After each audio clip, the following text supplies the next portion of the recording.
It's time for MacBreak Weekly. We've got a giant iPad to take a look at. Jim Dalrymple, Rene, Ritchie, and Andy Ihnatko will give you their impressions, their tips, their reviews, and we'll talk all about it. The iPad Pro, the subject of the hour, next on MacBreak Weekly.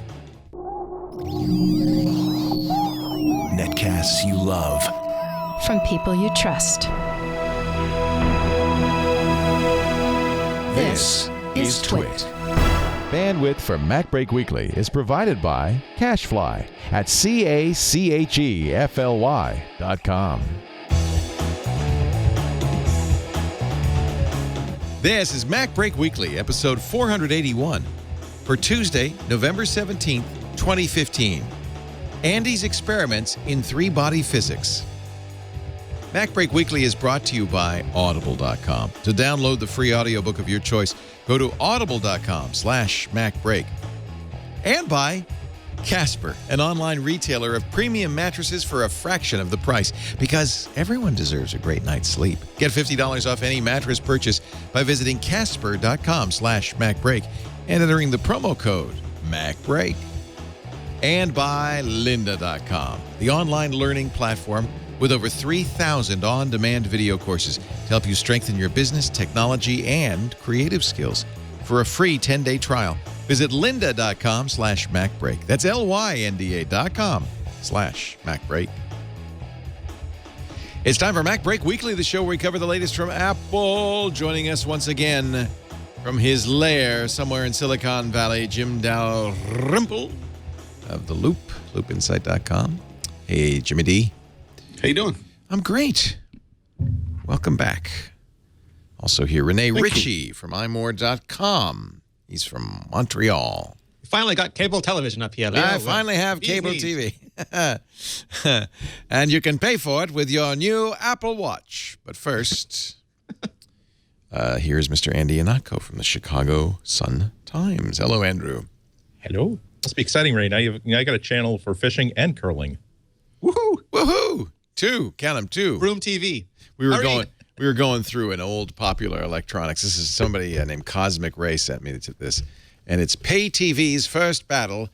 It's taking place in Etobicoke, a suburb of Toronto, Canada. And when Etobicoke and then the world. When they say pay TV, though, it's not cable. There is if you could see, there's a box on top of that TV set you put coins in. That's a lot of stress for a writer and an actor, knowing that they're holding the quarter in their hand. And It's a 3 hours. It's a 3-hour show, and I don't know if it's worth the next half hour. Three different programs are simultaneously delivered to the TV receiver by means of a compact attachment mounted on or near the set. The subscriber has the choice of program, if any, he wishes to see. And apparently it involves something like that and somebody in a lab coat. So this is a very scientific. That's the Canadian Radio and Telecommunications Council. CRTC still looks like that. The custom-built control console for the toll TV operation in West Toronto. The operator can monitor all 3 channels at once. And that's just for Hockey Night in Canada, Leo. Okay.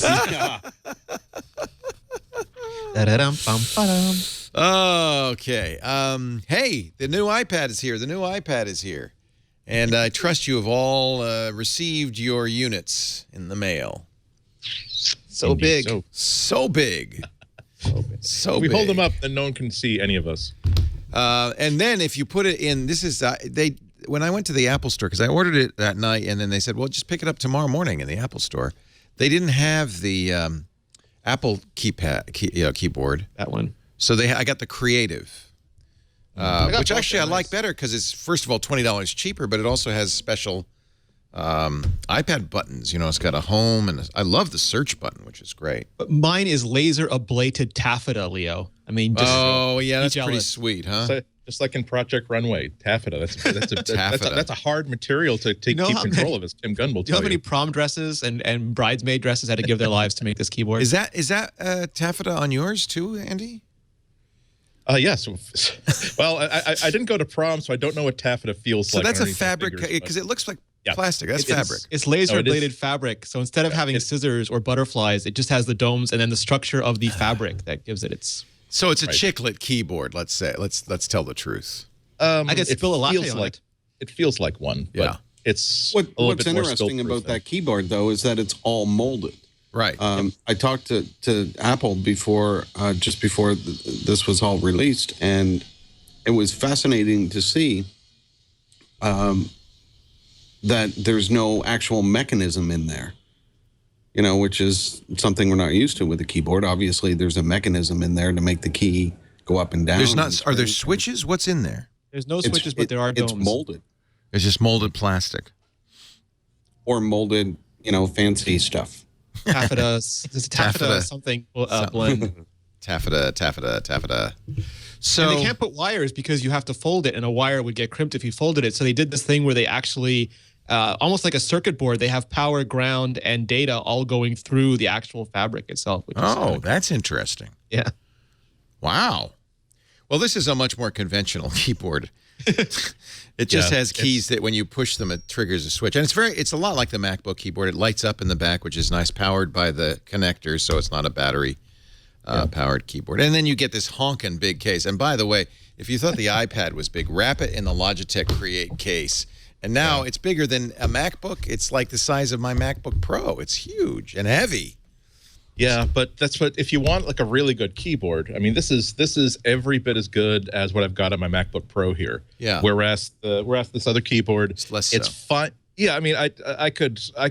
This is so comfortable to use and backlit, and it's got all these function keys too.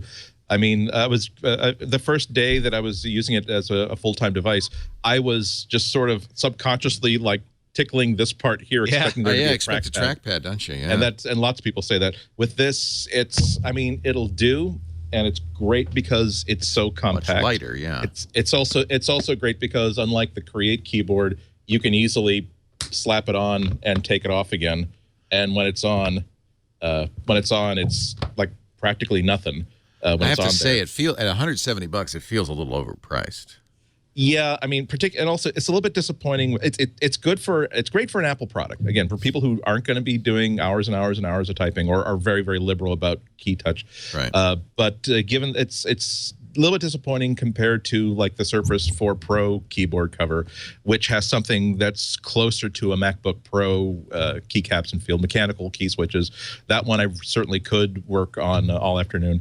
But I think this is another case of Apple deciding that only we are capable of making something like this, whereas lots of people can make something like the Create keyboard. So we'll make the ones that only we can make, and let third parties make solutions for other people. Well, and you get the feeling that Logitech is barely a third party in this. They worked with Apple to make the connector work. It's sold in the stores. In many cases, it's the only keyboard sold in the stores. Day one release. Yeah. So I think it almost feels like this is official, semi-official. But you pointed out last week you could just as easily, in fact, might even be happier with a stand for the iPad Pro that was, maybe you could angle, and and just a Bluetooth keyboard that's definitely my choice. Yeah, at least if you're not for portability, obviously, but if you're going to use it. And by the way, when you use the word portability and the iPad Pro in the same sentence, people go, "What?" Because this. Yeah, you're going to stick this in your man purse? Where are you going to put this sucker? No, I do. I do have to use my laptop case, my skinniest laptop case, but still a 13-inch laptop case to carry this around. But there is something to making this as thin as possible. I mean, I've been doing a lot of sketching and just noodling around with it. And the Create keyboard, you can fold this. You can fold this around so that you're just looking at it from the front there. Yeah. You can also pop it out without too much difficulty. But there's a little bit of difficulty. It's not. Well, there's a trick to it. You got to just basically release one corner and then you can pop it out. The first time you do it, you will be very certain that you're about to break the damn thing. Yeah. But it can be done. But I think that the ideal thing for this iPad is to just keep it as thin as possible, so that when you just want to have it, even just having it flat on the desktop and interacting with this huge control surface. I had my stand with me. I had a whole bunch of stuff with me. I was in Starbucks, but I found that I kind of like just having it in 2001: A Space Odyssey mode, where there's just this rectangle of interactive glass, almost level with the tabletop. It's really is a whole new, for something that's so familiar. It really does feel like a whole new way of using an iPad. Andy, what do you think of split screen? Love it. This is everything that I had been hoping for. one of the biggest things I loved about Windows 8, one of the few things I really loved about Windows 8 was the ability to, I don't necessarily need to have a whole bunch of overlapping windows. I really just want to have one main, for instance, one main pane that has the stuff I'm creating and then something I'm keeping an eye on. And you can have that. You can have 2 equal columns like you see Leo doing there. And you can have my one iPad size screen, one iPhone size screen, and then even a floating video window that you can resize that floats over everything else. That's really all I need. So yeah, this is for me, and I think any conversation about using this like a notebook has to underscore your personal quirks. For me, this is emphatically as good, if not better, than a MacBook Air. Really? Yeah, I will say that. I've come close to buying a MacBook Air or even the 2015 MacBook just because I just feel like I need to have something that's lighter and lighter than my MacBook Pro. But it always felt like this isn't an improvement over what I've got now. This is for the things that I would be using a MacBook Air for. Again, I would not be using it as my 24/7 only Macintosh. The MacBook Air, the iPad Pro. Is a better solution for me. Yeah. Wow. It's funny. I have both I have the iPad Pro and I have the 2015 MacBook, and I use split screen on both. They're very similar in many ways, but I have workflows that I still prefer the MacBook, like things that I want multiple windows and drag and drop and all that kind of stuff, because I've been doing it for a decade and it's hardwired into my system and I'm so fast that way. But using, I just, when I went to Toronto yesterday for the Apple Pay stuff and I just took the iPad Pro with me and I forgot it was an iPad Pro. I was sitting in a coffee shop writing the story, and 3 hours later, I forgot that I was using an iPad Pro until I decided to get up, and then I unfolded it. And I was using the Apple keyboard. I was just typing away. Were you using Pages? What were you using to type into? Notes. I've been using the notes. I've been trying. I tried to start with the baseline. Like I've been sketching in Notes too, and I wanted to do just the simplest thing I could at first. And then after this, I'm going to use Coda and I'm going to use Procreate. But I wanted to give myself a couple days with the built-in apps and really see what because I feel like the built-in apps are always the baseline. They give you the idea of the minimum you can do with the system. And I was really pleasantly surprised. And I also, Notes syncs with everything. It doesn't just sync with other iOS devices. I changed something in Notes here. When I do go home to my Mac, all that stuff is just there. So I have 5 or 6 articles that I just wrote in there that are just as valid right now in the Notes app on this iMac. And I really, really like that sort of, the whole package with this was just so great. And then I folded it up, pulled out the pencil, and started sketching while I waited for my plane. No, wait a minute. On the pencil thing. Yes. How the hell did you get a pencil? Apple provided pencils to people reviewing them. I'm not the only person. The pencil, I got online pretty quick. It was like 4 in the morning our time, and there were no pencils to be had. It said December. You'll get yours December 7th.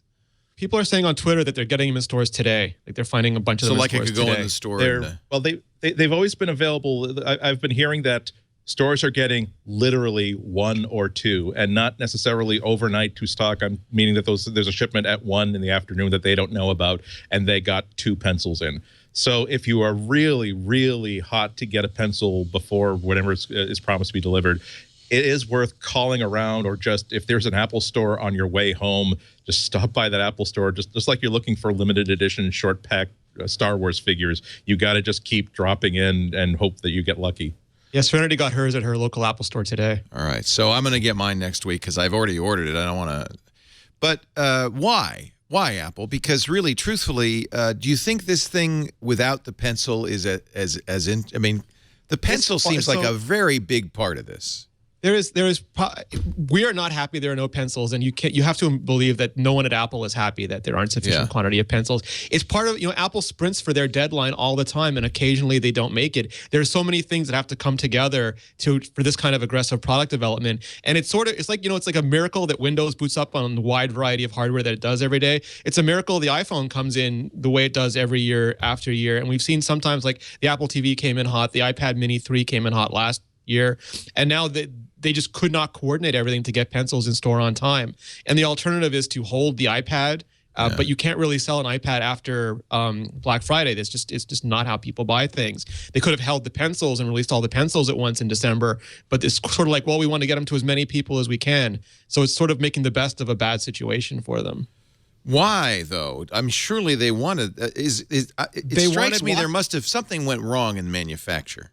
So for the watches, like we had to wait for watches, but rumor has it now that the Taptic engines were really hard to come by and they had really low yields on them. So they something went wrong with the pencil. Yeah, it's what it feels like. You don't plan to launch the iPad without the pencil, right? Perfect world, everyone had pencils.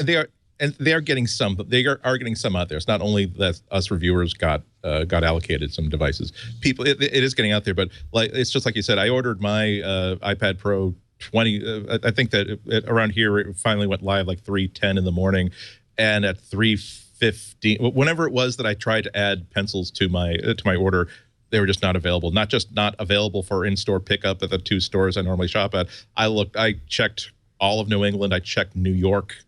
Nowhere could you get a pencil. Yeah. So, but there's some people who are getting them just by again hanging out and just camping out, wearing astronaut diapers and just staying at that store until there's a raise of excitement in the back. So they get a few in at a time.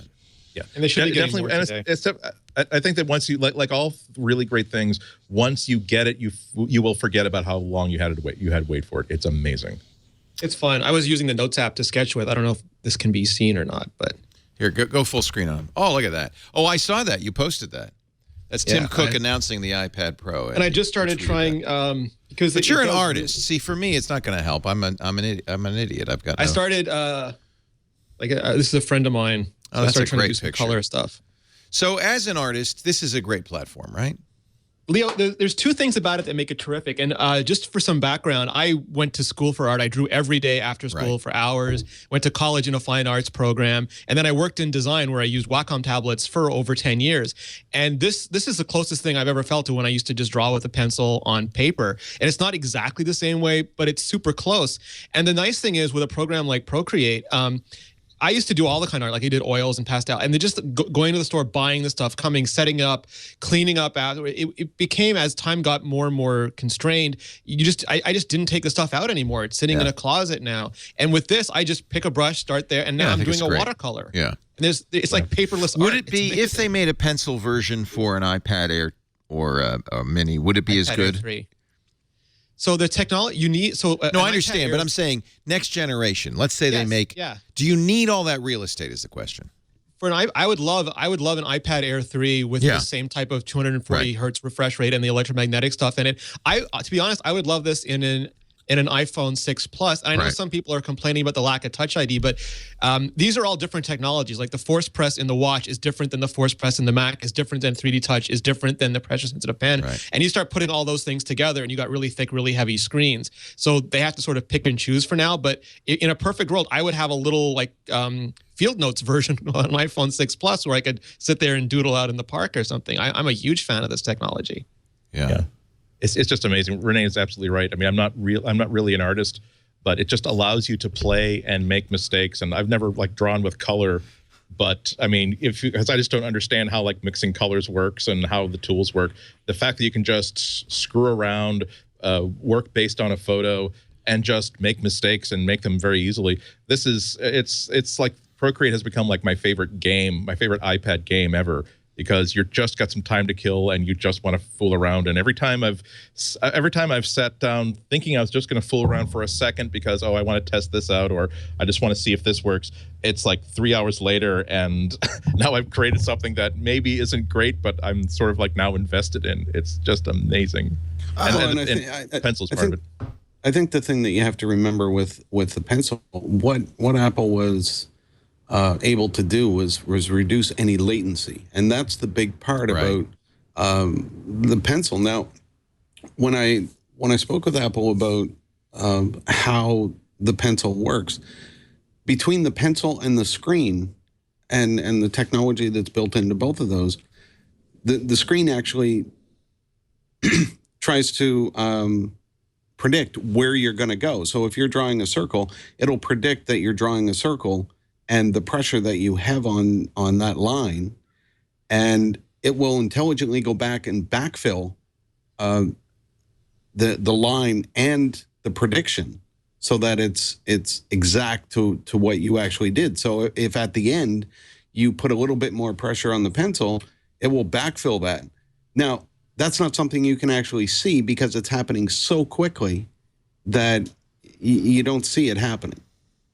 And that's incredible to think about that it's predicting where you're going to go, then goes back and backfills where you actually went, but does it in an amount of time that's not visible to you as a user. That's crazy. Here's one of sort of really Andy's cool because one of Andy's works of art. The two problems with the Wacom tablet I always had is, first, there was a separate layer, so there was an air gap and there was parallax, and once you saw it, you could never unsee it. But also, it didn't have the predictive stuff, at least not when I was using it, which was about 5 years ago, that Jim is talking about. And it's almost like once you have direct one-to-one manipulation with iOS, like you touch something and you move it and you have that connection, anything that breaks it seems wrong. So they really want it to be close to instant, and to do that you need the prediction. It's like in the old days of iPhone when you'd scroll Safari so fast, they wouldn't try to render the interface because that would slow you down. So what they did is just sort of fudge it a little bit and then render it to catch up with you.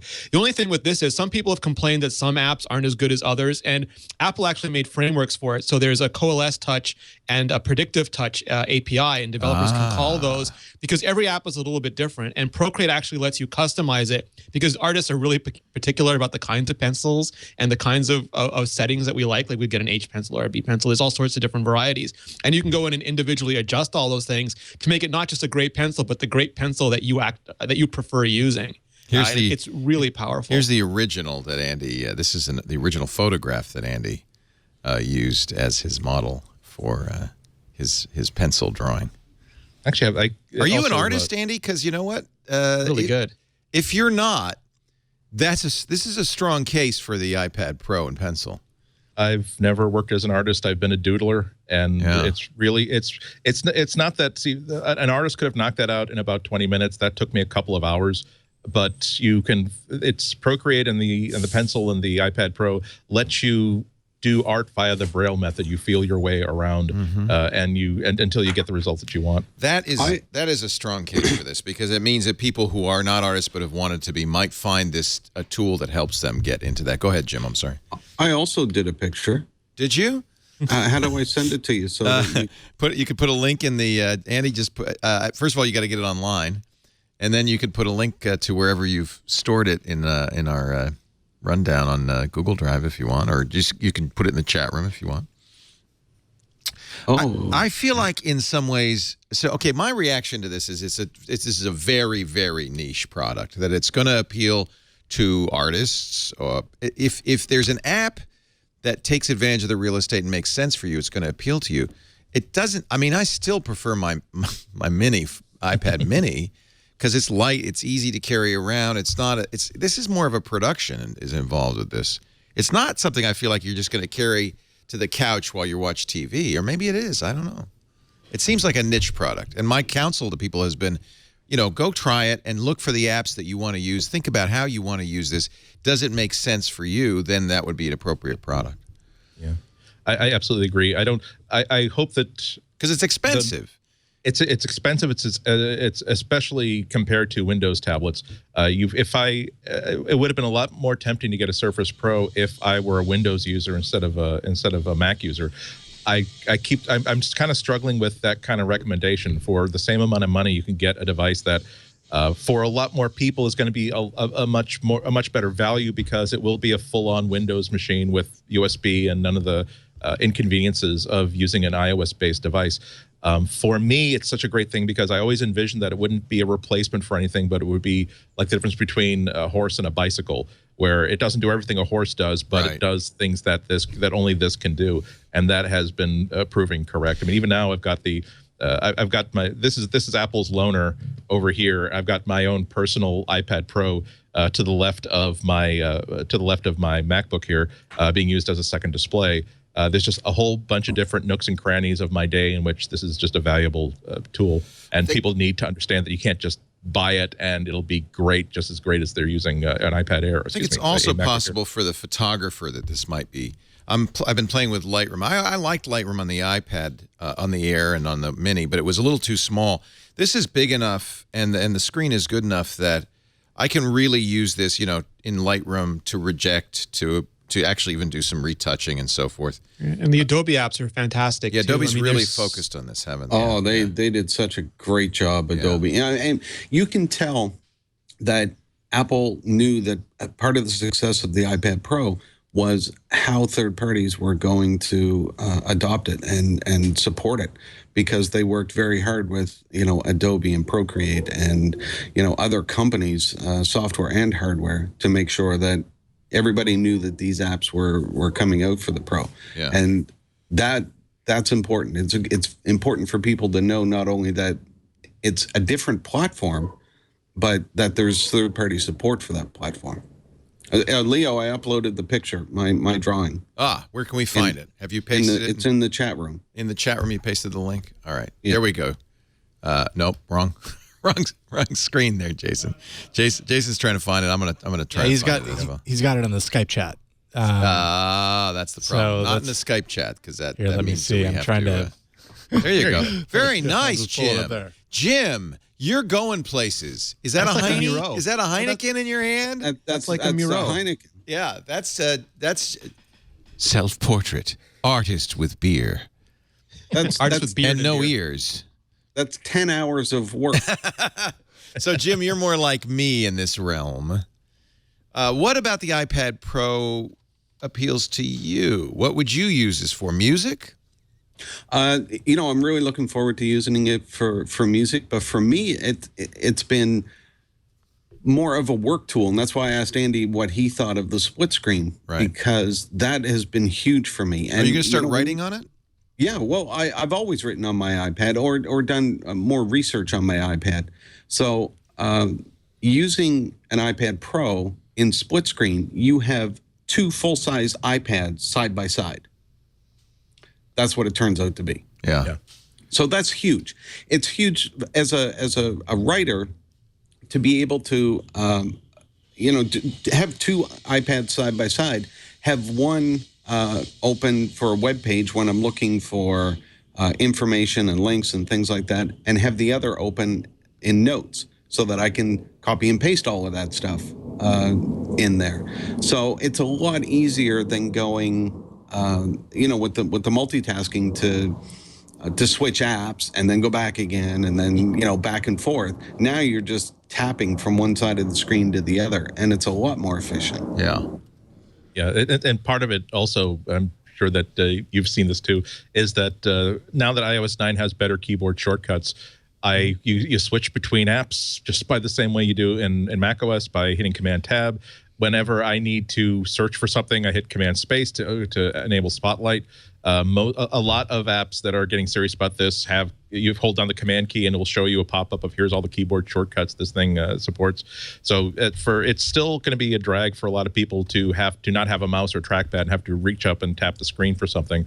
But that's really the only limitation that is hardwired into iOS at this point. So it's a very practical thing. Even if you don't necessarily have a iPad Pro, I think it's great because of the larger screen and all the other things it can do. But even if all you have is an iPad Air 2, to be able to run split screen apps is just such a leap forward for the whole platform.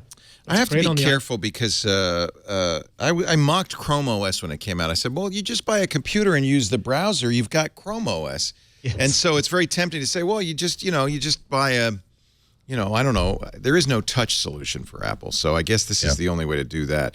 But actually, and I love my Surface Book, and in many respects, you could make the same comments about the Surface Book, but the pen is not as good as Apple's Pencil, and it's Windows, which is really touch is an afterthought.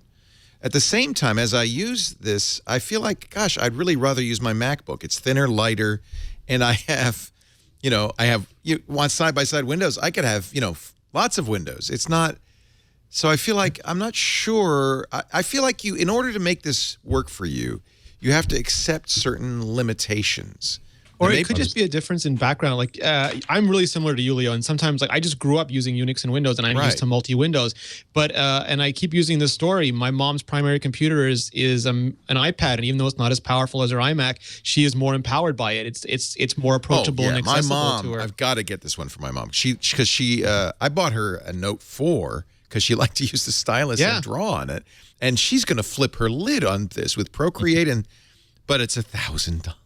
But so the thing is, like, to go back to your earlier point, I love the iPad Mini 4, especially with split screen too. But if you just want to read, if you want to watch Netflix, hold it, walk around with it, it's a much better iPad than this because you can't hold this up for long periods of time. But if you want to be able to do all the things that Andy and Jim are talking about, you want the big screen. So for me, it's sort of, do you pride the lightness? Like, is that the most important thing to you, is the portability, or is it the screen? And then it makes it a much easier choice. Yeah. Yeah. I've been kind of thinking, though, about how most of the people who are writing these reviews are people who are really hardwired to like something like this. We're people who, if we are full-time writers, that's what we do. We write, and writing on this device is really, really, really good. That might not be the same experience that other people have, where writing is maybe just a little part of what they do, and they chiefly are doing it inside messages or email. So that's why I really do think you should. A lot of us are pretty excited about it because, kind of like the original iPad, if there was an iPad Pro shaped hole in your life, this will spackle it very, very nicely. But if you try to make it fit into a MacBook Air hole, it will fit, but there'll be some gaps.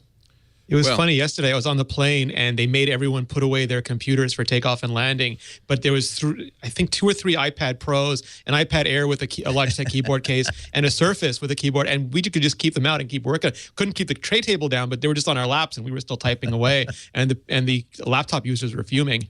I have to say, one thing that really is great on this, the audio quality is really remarkable for a device of and the this crossfade, size. when you rotate it and it goes back, it repositions the highs and lows as fast as the animation changes. Yeah, it's really kind of beautiful. Rotates the speakers as well as the screen. As a full-time gamer, I find this a lot of fun. Now this is supposedly Monument Valley, supposedly updated for the iPad. I'm not sure what that means. The Monument Valley experience is extraordinary, Leo. Yeah, for the iPad Pro, somehow this is it looks the same, but maybe there's some magic that they've done. By higher densities, you don't see the scaling. But even a game that's not originally designed, I'll take Goat Simulator for instance. It's really fun to play on a screen of this size. I mean, it's kind of a different experience. And that chip is so powerful. Yeah, it doesn't have any trouble, does it, with the bop these guys. Jim said something that was really important too. I talked about how I was tempted by the Surface Pro, and if I were a Windows user, it'd be hard not to get the Surface Pro instead. But the thing is that there's a ton of really great Windows desktop apps for multi-touch devices. There aren't a whole lot of apps like the kinds you can get for the iPad. There aren't a whole bunch that are designed specifically for multi-touch. Windows 10 works great as a touch OS, but if you really want the sort of apps that take full advantage of having a 12.9-inch diagonal screen of multi-touch, they're just so thin on the ground on the Windows side, whereas they are everywhere in the iPad. Yeah. Well, and if you look at what Adobe did with Photoshop and Comp and all of those iPad Pro apps, they made it very easy using the pencil and using touch and gestures to edit and manipulate the content that's on your screen. It's easy to do, but there's not a lot of depth to it. And that's great because I don't really think that you want a lot of depth on the iPad Pro. However, when you export those images and the work, it comes up in Photoshop on your desktop with all of the layers intact. That's huge. It's huge. Yeah.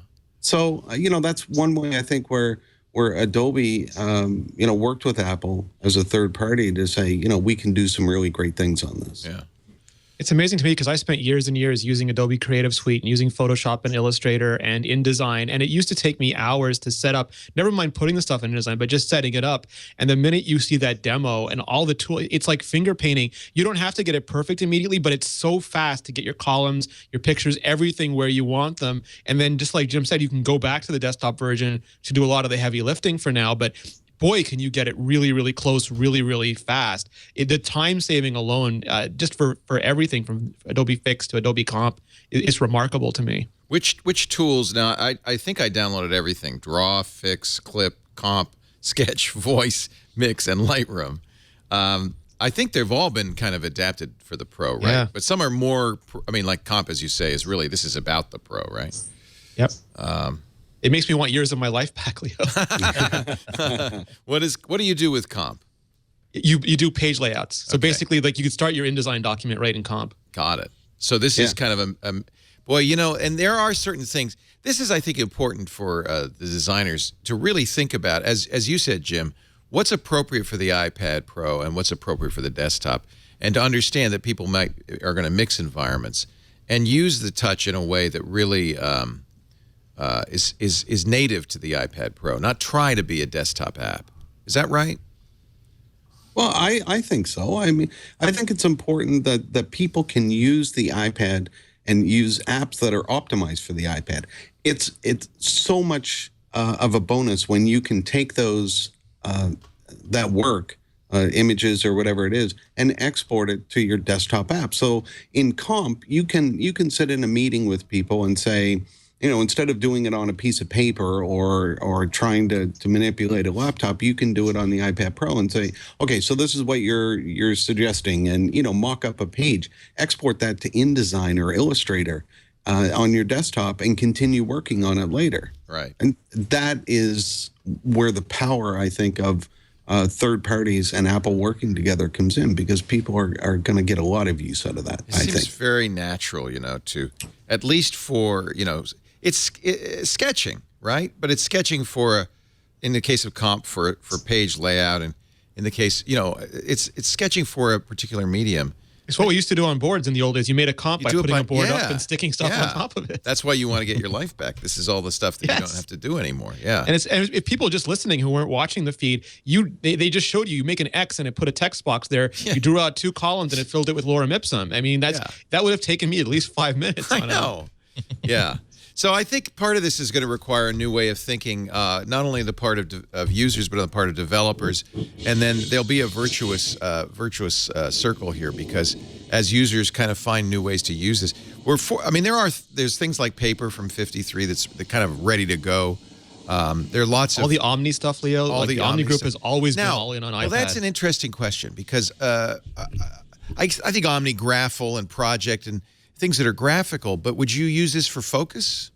You put it in the slide. You put it in the in split view on the right hand side. And you keep track of your tasks as you're. Yeah, that's an interesting point. Let's not leave out Microsoft too. Microsoft Office, their mobile apps work exceptionally well. It supports split view. It has some keyboard shortcuts. I've been doing most of my work in Word while I'm waiting for other apps to get updated for iOS 9. Yeah, and you could, for instance, use one of the Adobe apps, design a lovely illustration, and then somehow, how would you get that into? Could you just? Sometimes you can copy and paste. I wish you could just drag that in. See, there's a few things they need to work on a little bit, right? The idea, I mean, the iPad doesn't really facilitate inter-app communication. It's very primitive. Well, there's also you have to think, how would they do some things? Like, there's no keyboard navigation really, but could they bring the Focus UI from Apple TV and let you use arrow keys to select different focus elements? Maybe. Could they put 2 fingers down on a keyboard and simulate the trackpad mode on the iPad? Could they do something where there's a gesture that floats something up out of the operating system, puts it in an extension, and then pastes that extension into another app so it's secure, but it's fun? I mean, all these, iOS 10 is next year. All these great things could be coming our way. Yeah. Yeah. Sometimes you wish they would let sort of a 3/4 solution out the barn first, though, because the first time, even in the betas where I was using split view, you just feel as though if I can just take my fingertip and drag something from one pane into the other, and that doesn't work. Yeah. Well, it feels like I should be able to do that, right? The 2 funnest things I had, and these are not meant as contradictory, but people were saying, I wish I could touch the screen of my Mac. And then people were saying, I don't want to have to touch the screen of my iPad. The keyboard should be better. And then they were saying, oh, Apple should have done more to enable the iPad Pro interface, but Apple should have slowed down and stabilized everything before they add new features. So that's the thing about humans, is that this stuff excites us. So we want it all at once. Well, and we can think of ways to improve it. It's more like there are just a lot of humans out there. Yeah, it's not a lot of different ways to use it. It's not there's one way to do it. It's just that in the meantime, instead of having a solution that kind of works, you have no solution whatsoever. Right. And if in those occasions where what you want is something that's not a high priority for Apple because they are trying to figure out a way to make an even more expensive watch band before they've solved cut and paste problems, it can be a little bit frustrating.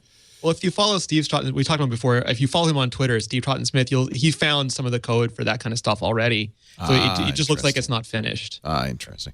What apps show up in this scroll list in the sidebar? They have to specifically hook into this, right? They have to. Yeah, they have to set a flag that says that they support the size classes necessary to do this. Okay. So presumably, by the way, that's going to be an interface issue because already this is unmanageable. And there's no way to search. You just have to scroll through a bunch of icons. That's okay because you're not. It's not as though again. This isn't not like even a alphabetical though. It's just it? But it's okay. It's not a multi-windowed environment. This really is what 2 apps do you want to run, and under that context, I think it's better to have a simpler idea than a way to create a second dock just for sidebar scrolling apps. I guess it's recency sorted. It's recency, right? So, but the recency is at the bottom. Yes, so that's what comes up first. Oh, it is. It's what first shows up. Okay. Oh, that's right, because you're pulling it down, aren't you? Yeah. Yeah. Oh, that makes sense. I would caution people to really kind of think about it and play with it to make sure it's going to fit their use case. I think Tim Cook did a little bit of a disservice by saying, "Oh, who needs a PC anymore? You got an iPad Pro." I don't think that's the case. Yeah, that absolutely. I cringed a little when I saw that interview. I mean, it's fun when the CEO throws a little fire during the release week of a device, particularly when there's clearly a Popeye and Bluto. I mean, there's Surface Pro 4 out there, and it's not a bad tablet at all. It's really nice. It's great. Yeah. But yeah, it's people are going to be really happy with this if they expect it to be a brand new thing, as opposed to. It's even better when you think of it as a complement to something you already have, rather than instead of buying one of these, I'm going to buy one of these instead. Yeah. I was tempted last week because I did, like we talked about last week, I had to replace my MacBook Pro unexpectedly, and I thought, gee, wouldn't it be nice to wait until? Oh, now are you sorry? No, I'm not sorry. I don't think that. 6 months would have been a long time to use the iPad Pro as my sole mobile device. I'm sure I could have done it though, but it would have been a long time for me not to have a MacBook Pro. Yeah. And the price is steep. The 32 gig is $749. That's a limited use device, probably for a corporate environment. You don't want that. Also, this interesting thing where Apple is now making. Apple used to famously under Steve Jobs, they had those 4 quadrants. Desktop, laptop, professional, and now they have a bunch of, like you said, niche products. And the MacBook really isn't for everyone, and the iPad Pro really isn't for everyone. And you can see that because some people aren't used to that. Like, but no, why doesn't this product do what I want? And but there is a Mac Pro for you, or there is an iPad Mini for you. And we kind of been conditioned to always get everything Apple makes, or always want everything Apple makes. And now you have choices. It's not this one product will fit everybody. You have to start thinking about what your needs are. Yep.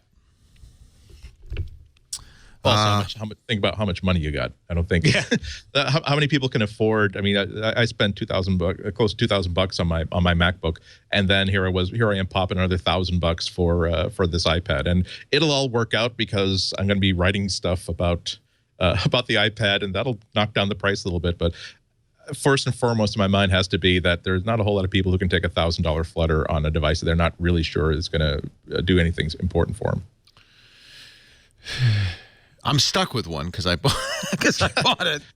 Oh, what a horrible thing to be stuck with. Well, exactly. Had it been my own money, and it is my own money, but had it, you'll put it running Simpsons the entire time. Whatever other computer you have, just leave it next to you running Simpsons.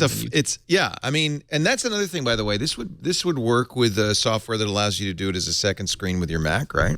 It's so great. Serenity was showing it off. That would be cool. You can start drawing on it, and you can draw right into Photoshop instead of having to use a Cintiq. Wow. There are a couple of really. Which apps would you recommend for that? Duet is my favorite. It's the one if you are going to be using it as a second display. That's what I'm using right now.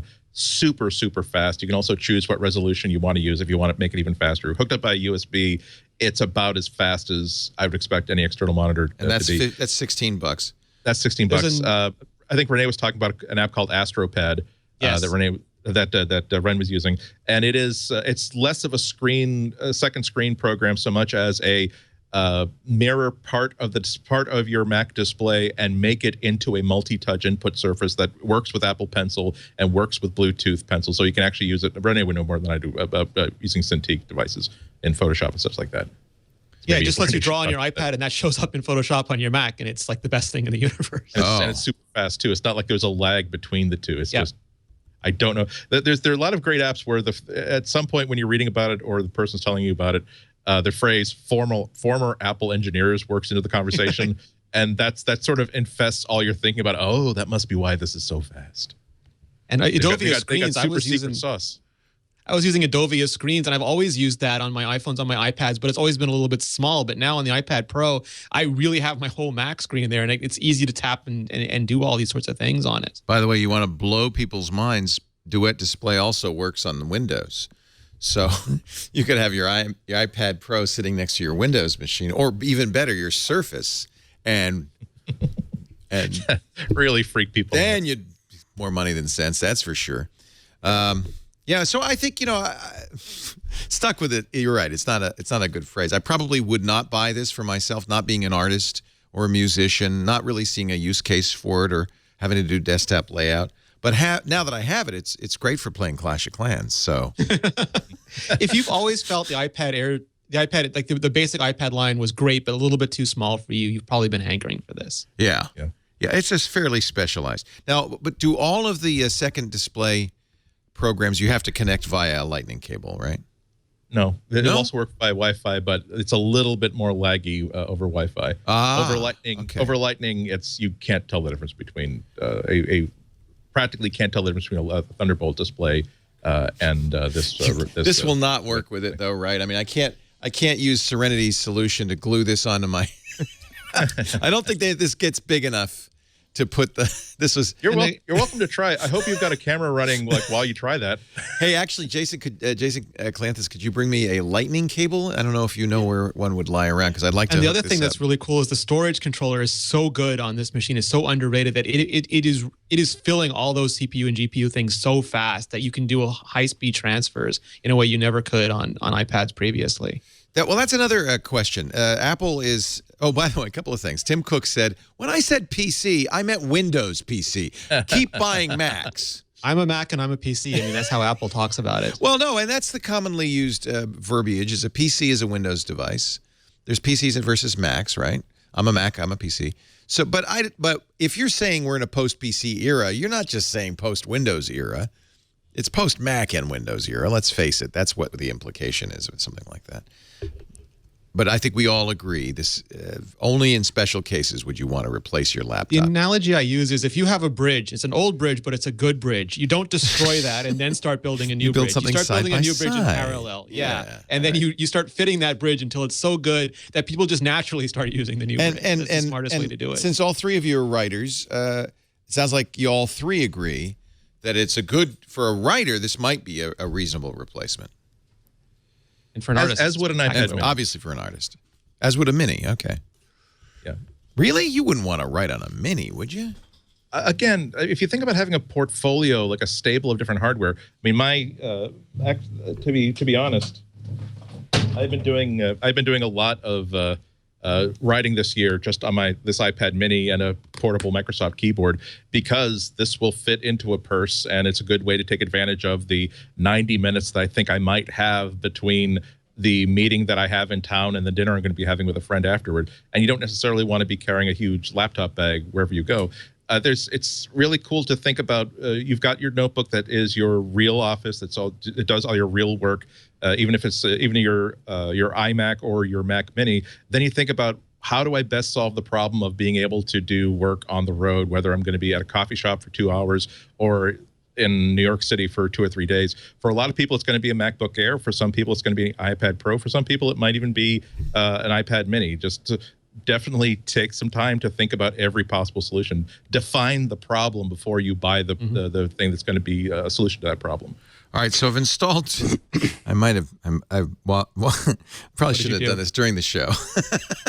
I installed Duet on the iPad Pro and on my MacBook, and now it recognizes it somehow, but it's shrunk my screen a little bit.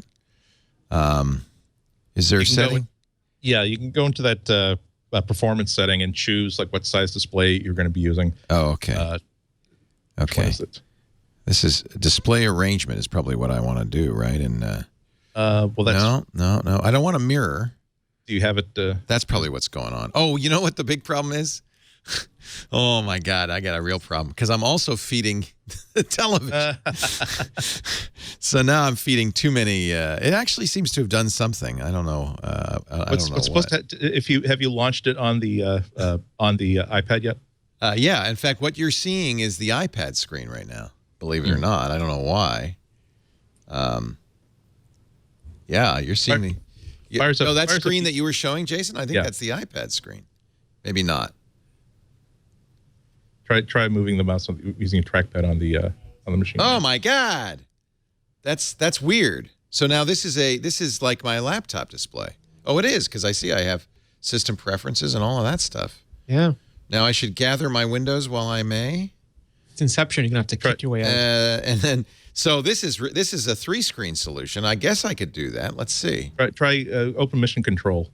I don't even know how to do that. Open Mission Control on my desktop, right? There you go. Okay. Yeah. Are you seeing 2 different desktops? I have 2 different desktops, so I should choose desktop. I don't know. My mouse has died. Oh no, my mouse is connected to the. Oh my God, I've ruined it. Oh my God. I have 4 desktops, so I don't know. So I should move the menu. I should move the menu back to the Mac, right? Sorry, I started this. Every time you run another app, you create 2 more displays. So if I run an app, where will that app show up? Nobody knows, Leo. Quantum mechanics dictates that. It's Schrodinger's cat.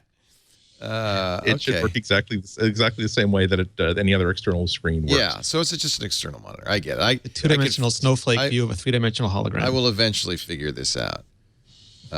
Put the menu bar over here. Thank you. Now the menu bar's over there, and the mouse is back there. And now the built-in Retina display, default for display. I think I got it. I think I'm back. Negative Ghost Rider, the pattern is full. There. Nice. I don't know what's happened, but I'm here. Don't know what's happened, but I'm out $18. But I love the idea. I love the idea that now, I mean, this is 12.9 inches. This isn't having an iPad. This is a big screen. Yeah. So now I almost have the same size screens, dual displays here.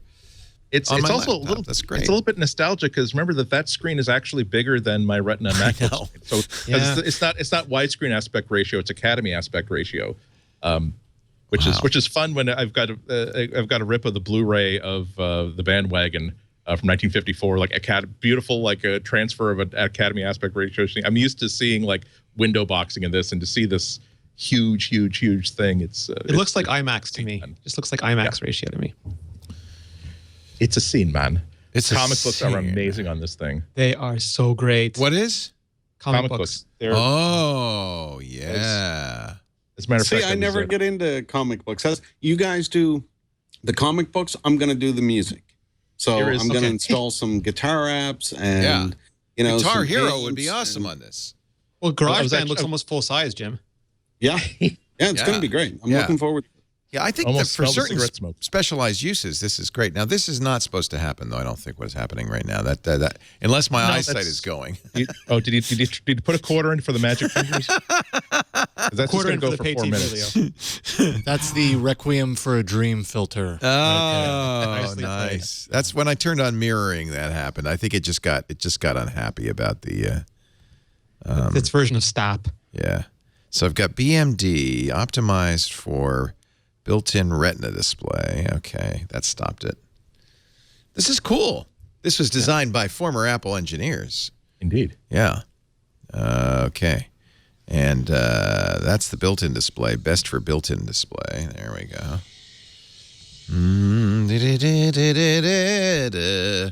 I will say that there might be 1 or 2 rough edges. The only times I've had Duet screw up on me, the only time Duet has screwed up on me when I have tried to like unplug and replug it in unexpectedly. But it's one of those things where you get it working, it's going to work. I just have to get it working. Once it works, it's working, and it's also pretty well polished. Where even if you've got it set up as an external display, if you rotate it from landscape to portrait, really? It will actually change. It will, without rebooting, it will change into a portrait aspect ratio Mac external display. Oh, that's super cool. It's a scene, man. It's a scene, man. No, my mistake was trying to do this. I forgot I've already got a second display, which is so the camera can see. Yeah. So that's that's not what I'm trying to do. Leo. I will say, I mean, you've used the Duet menu bar dropdown. This is one of those apps where I really wish there were explicit buttons that say, okay, please try to connect to the display now, or please try to reconnect to the display now, because there are times where you need to either surface an error or say, I don't know what, Andy, I don't know why you're upset about it. As far as I can see, everything's connected and it's working great. Okay, you think so? Incredible. Just incredible. Yeah, I mean, I think it's one of those things where it's a big bite, especially if you get the pencil and a keyboard, because it's $949 plus $150 to $170, depending on whose keyboard you get. Plus, how much is a pencil? Another $100? $100. $99, yeah. So at that point, you could actually, that's a MacBook price. You could buy a MacBook for that price. You could, again, or pretty much any Windows notebook with multi-touch on the display. Yeah. The problem with that is you have to use Windows. That's the only negative. Exactly. That's not a plus for Mac users. Yeah. For PC users, I've been trying to talk to real people actually use PCs and love them, if I can find any. I'm sorry, that's a smart. Oh, you are. But I mean, it's I try to imagine the parallel universe in which I'm as enthusiastic a Windows user as I am in reality as a Mac user, and if I would be even interested in having two separate devices. Something that's been really hitting me over and over again as I've been spending more time with this iPad Pro is that it reminds me of so much stuff that I would really love to see in the MacBook, including being able to unlock the device just with the fingerprint. Even multi-touch on a screen that I'm using as a notebook type screen would be such a cool thing.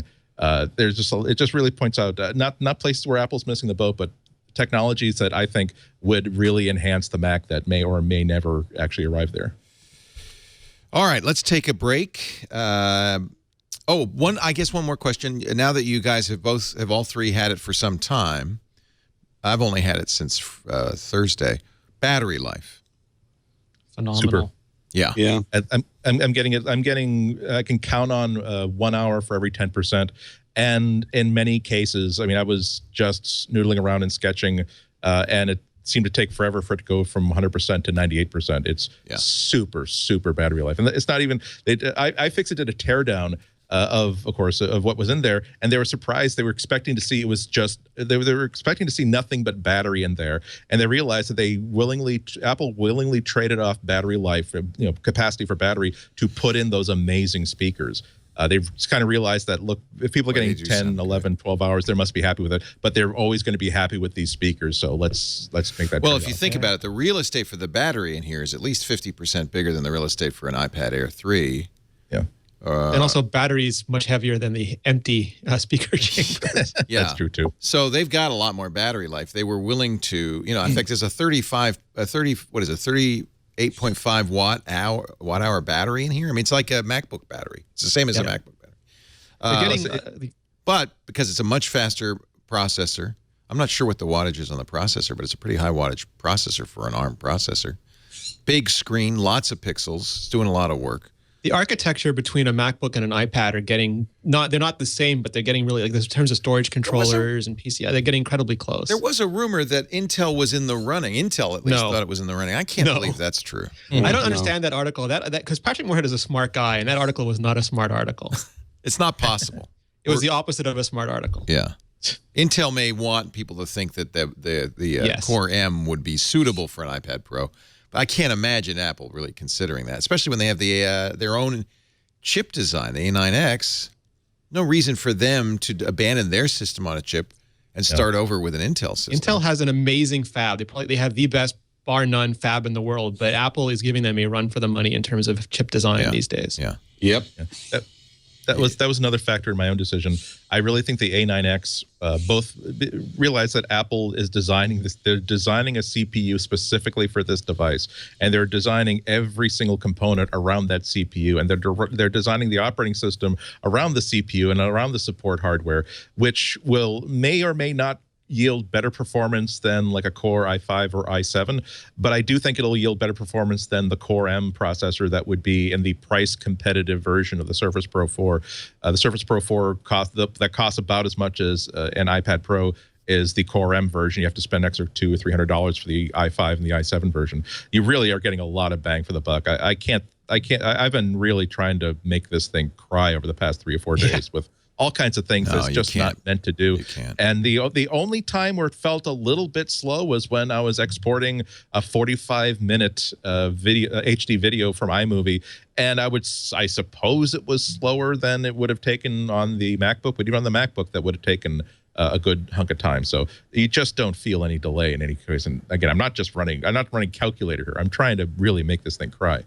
Yeah, and if Serenity did some comparisons between this and a fairly recent MacBook, and the ability to just do 3 streams of 4K, that it just was not possible. Wow. And because this is an optimized chip, like they can make this chip do exactly what they want. The chip is not generic. It's not like something they get off the shelf that everybody uses that might have code that makes DirectX run better that they have absolutely no need for. It's something that just has exactly what they want, and it's completely matched, and that has significant advantages for them.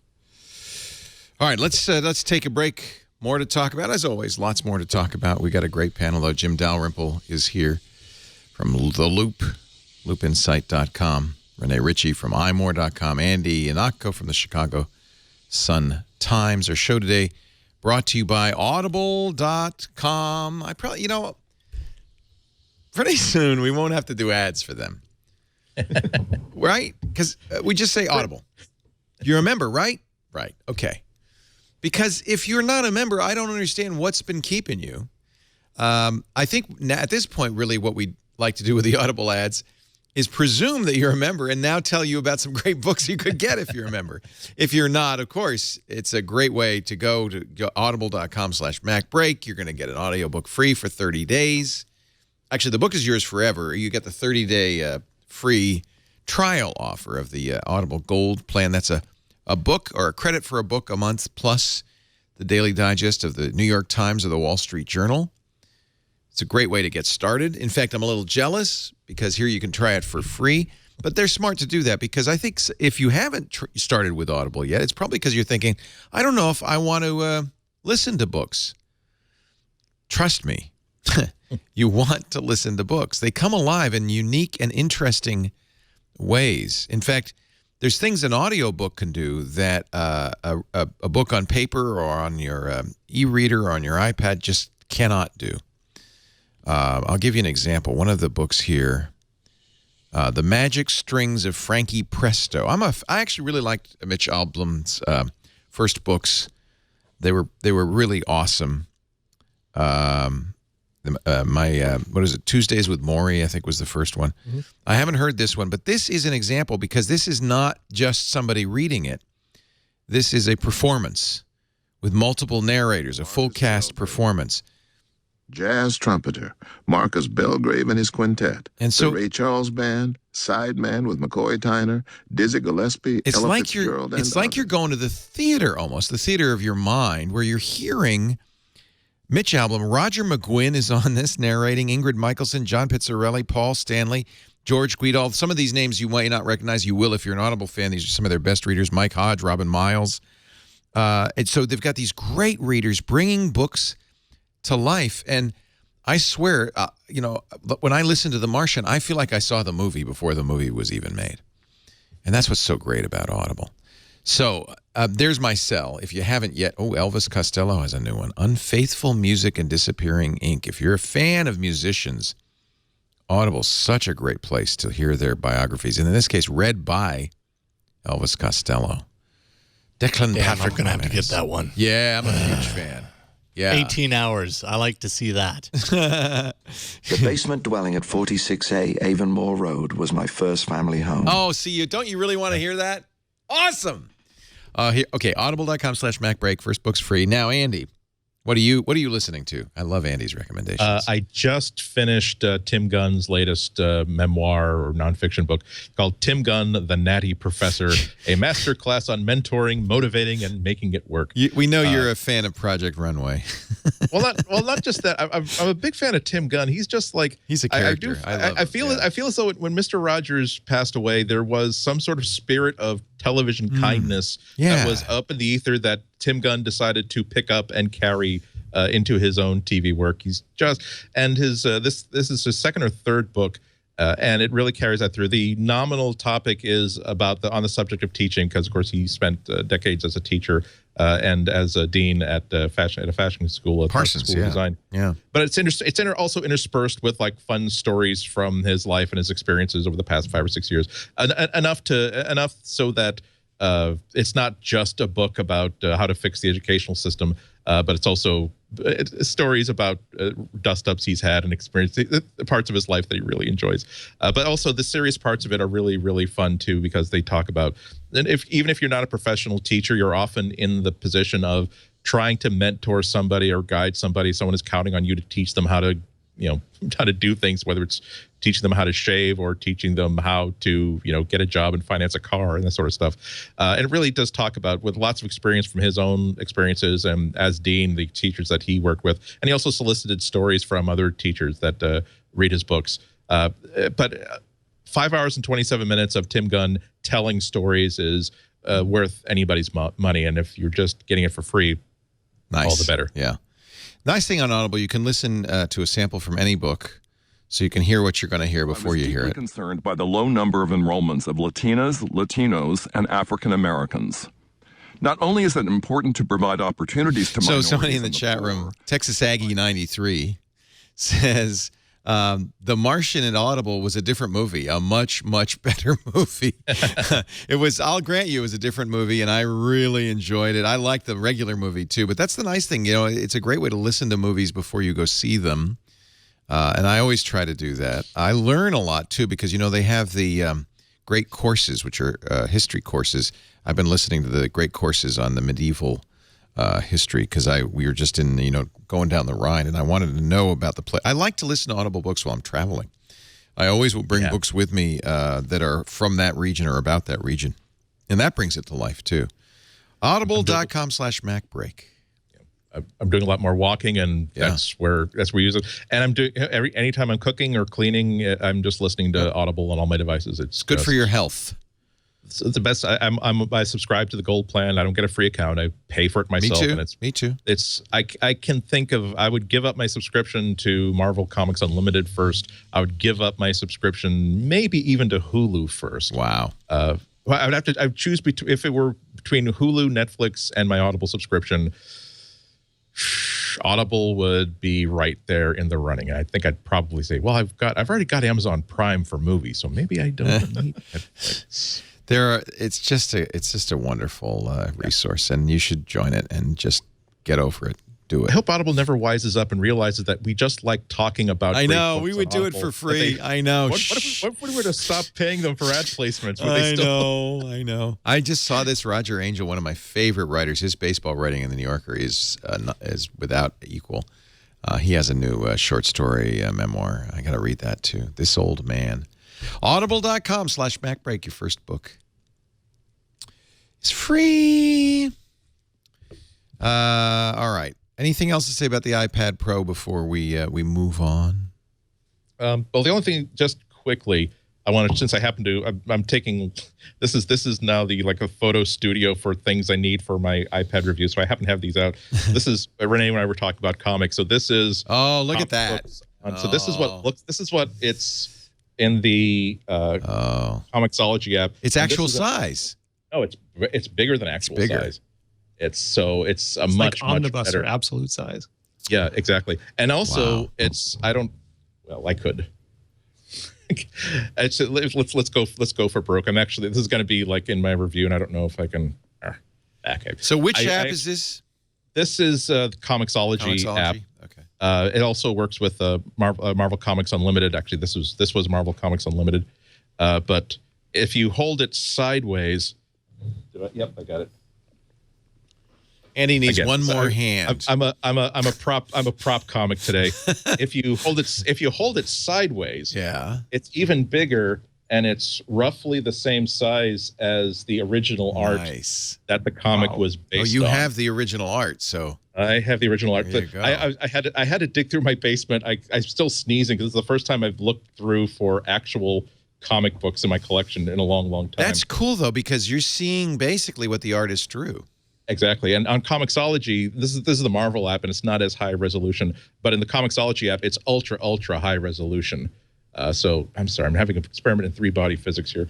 And it's ultra high resolution. You can see details. It really is almost like looking at the original comic book art. It's just like I said at the very, very top, and I know we're about to move on. But it's for me, it wasn't. I'm going to spend $1,000 on this one thing. It really comes down to I should almost open up a spreadsheet that says I'm paying $80 for the best comic book reader ever. I'm spending $110 for a second display for my MacBook. I'm spending $200 for a portable computer. On and on and on, and it adds up to, for me, way more than $1,000. So it was a very good purchase for me. I was rereading Planetary in iBooks yesterday on the plane, and it was fantastic too, because you can look at it side by side like a regular comic book, or you can just turn it and suddenly you have the absolute edition right in front of you. So it spreads. Reading. Have you read an iBooks? Are you now like just reading them like horizontally because you can actually get 2-page spreads like you used to in the olden days? It's like a real book. I tried, but then I'm getting older, so I want it bigger, so then I go back to portrait. It really is the same size as like the large size print library collection of those weird like Robert Ludlum tabloid size books with, oh God. We're old men, Rene. We're old men. Back in my day. Old, we're reading comic books. Okay, comic books from the 80s, but still. So here's, this is, let me see here. I have a book on here. Here's the Steve Jobs biography in iBooks. It's kind of cool. Yeah. Yeah. Wow. That's kind of nice. I mean, it's like a real book. It's like the 9-inch book, like the 9-inch, I forget what they call that, book factory just opened up in front of you. Yeah. What you're not going to want to do is read this in bed. It's way too big. Your knees are going to fall asleep. It's also not a good potty iPad. I don't think it's too big. I haven't even brought it into that room for that reason. Yeah, no, and but living room, fine. You know, if you have it on a desk, fine. You just gave me an idea. I want to like go on YouTube and take some measurements. Is that screen exactly the same size as the Knowledge Navigator? Can we finally got the Knowledge Navigator, huh? If someone kickstarted for like a case for the iPad Pro that made it look like a Knowledge Navigator, only not foldable, I'd be funding at least the T-shirt level and maybe the early bird buying level. What if the Comixology is not called Comixology anymore, it's just comics, right? The name, if you search for Comixology, you'll find it. If comics will turn up that and a whole bunch of other apps. Okay, here's the Knowledge Navigator. This was the video. By the way, I think it's dubbed from a VHS tape. I have it somewhere on a Laserdisc. If I had a Laserdisc player, I could play it. The video that was created by Steve Jobs was not at Apple when this was created. Scully, but there's the Knowledge Navigator. This was the vision for the future from somewhere in the mid-90s, I think, right? Yep. Yeah, and there's a lot of squiggly pastels. Yeah, he's going into his Denny's mom calls and stuff like that. But let me. There it is. Yeah, see now that's a full-size Knowledge Navigator. God, that's Apple Watch resolution. Yeah, the resolution is. Not, and this guy's talking. He says, "Your mother called." Oh, damn! But look at all the crap around it. There's a lot of extra crap around it. That's a lot of hardware, and that's something I don't think anybody imagined that this would be all screen. Look at all this stuff. Yeah. It's kind of amazing. No movie. That's why it's 2001: Space Odyssey was so amazing because it's the only movie that had the boldness to say, what if we have computers that are just literally sheets of glass that you can pick up and put anywhere, and not just like being a visionary futurist, but if you're designing a prop that has to communicate to the audience, this is a computer. Yeah. Like, how do you have to put that crap around it to make people think that, look how technological, it's got blinking lights, it's got spinning knobs. But no, if technology really advances, it should just be a slate of glass, which they've actually amazingly, they've actually done. Yeah, and none of this is functional. This is just plastic cruft around it. But you could write that. You could certainly write that app now. Yeah. Oh, yeah. It's impossible to make money off of apps anyway. Why not make an intentionally silly app with no purpose like that? Just entertainment value. As a guy with a bow tie in it. And I would give you $5 for that. Yeah. It looks like Smalltalk, actually. I think it was probably influenced by Smalltalk because everything was supposed to be Smalltalk. Yeah, Alan Kay was first still there. First was Modula too. And then... Yeah. See, there's the camera. Look at the size of that thing. There's the camera on this thing. For those not just listening, if you search YouTube for Knowledge Navigator, you can watch this unintentionally comic video that was created by Apple. This is not a recent Adam Lissagore video. This is actually a period. Yeah, it does look like Adam Lissagore's stuff, doesn't it? Boy, he's doing great computer stuff. show. Yeah. This says 1987, so Steve was still at Apple when this was made. 1987. Not sure if he signed off on that though. I don't know what the story was. I always thought it was more Scully than Jobs. Unicycle for mind. I know that Jean-Louis Gasset was still there because there was a keynote in which, as a joke, he played the part of the guy in the bow tie. I think they, as a joke, like they switched languages and then suddenly start speaking French, and there's Jean-Louis Gasset. I have it on a laser disc. A friend of mine produced for the original TED conferences. I think Douglas Adams has his keynote on that one too. Yeah, it's a really great laser disc. I have that same disc. Yeah. I wish to God I had something to play it with. That and the original Star Wars trilogy. Laser disc. I also have a laser disc player like in my garage just to play like the original trilogy laser discs. But there's almost every VHS cassette that I saved. I should just throw every one of them out because if you want, they never reran the Far Side Halloween animated special. I should hold on to this VHS tape, and then someone put it on YouTube. It's there. Yeah. So Apple. So I stand corrected. It was a Scully production. As the chat room's telling me, Steve was fired in '85. I forgot it was that long ago. All the kids are listening to us talk about Laserdisc, saying, "What? What is a Laserdisc?" Well, like imagine an album for your TV. Imagine it's the iPad Pro of CDs. Imagine a CD that's as big as a vinyl record. What's that? I don't know. Can't help you there. I'll go and fetch a laser disc during the next commercial, and we'll see. Tim has, by the way, said that we will not converge OS 10 and iOS. That's not going to happen. His yearly reminder. Yeah. Although anything's, 5 years from now, who knows, right? Might not be running either anymore. Right. When he says converge, he means that no, the plan is to run the Mac into the ground and stop making it after 2017. Yeah, I think that's more accurate. So don't worry about convergence. No convergence. No need. By the way, which fingers do you register with Touch ID on your iPad Pro? I didn't bother with anything but my thumb. Yeah, same. It's like I'm not going to touch it with my index. It's the thumb. No, you hold it like that. I've one of the most popular use cases for me is I would never have guessed this because I don't use my other iPads the same. I'm saying really flat, just flat on the table. Yeah. And just as it's like laying a magazine flat on the table, yes. laying a book. Yeah. So you might use the index finger for that. Yeah. Beats Music. Bye. We hardly knew ye. Apple says it will. I didn't even know this hadn't happened yet. Will officially fade it out at the end of the month. No more Beats. The Android version of Apple Music is here. Yeah, there's no reason for it, right? Windows Phone people get lost, but that is a reason. And surprisingly, Pandora is just bought the assets of Artio, which is kind of folded its doors. That's a little concerning. It's a harsh business. It's a terrible business. The record industry holds you by the whatever. And there's not much you can do. Chapter 11 for Artio, and Pandora will buy the assets for $75 million in cash. I think it's great that they did that. Thank you, Pandora. What it shows you, though, is that Pandora wants to do a streaming service, right, Jim? I mean, yeah. I think it's great news. Yeah, it really is. Yeah. I mean, I think Pandora has the best radio algorithmic radio anywhere. There is nothing that can beat Pandora, and I've tried every service, including Artio. There is nothing that can beat Pandora.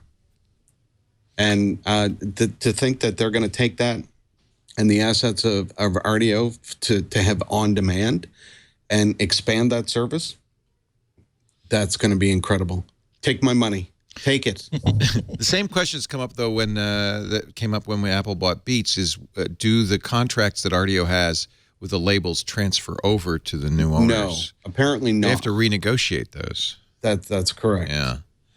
And that's going to be, I mean, they know that going in. So that's going to be a bit problematic, shall we say? Yeah, I think.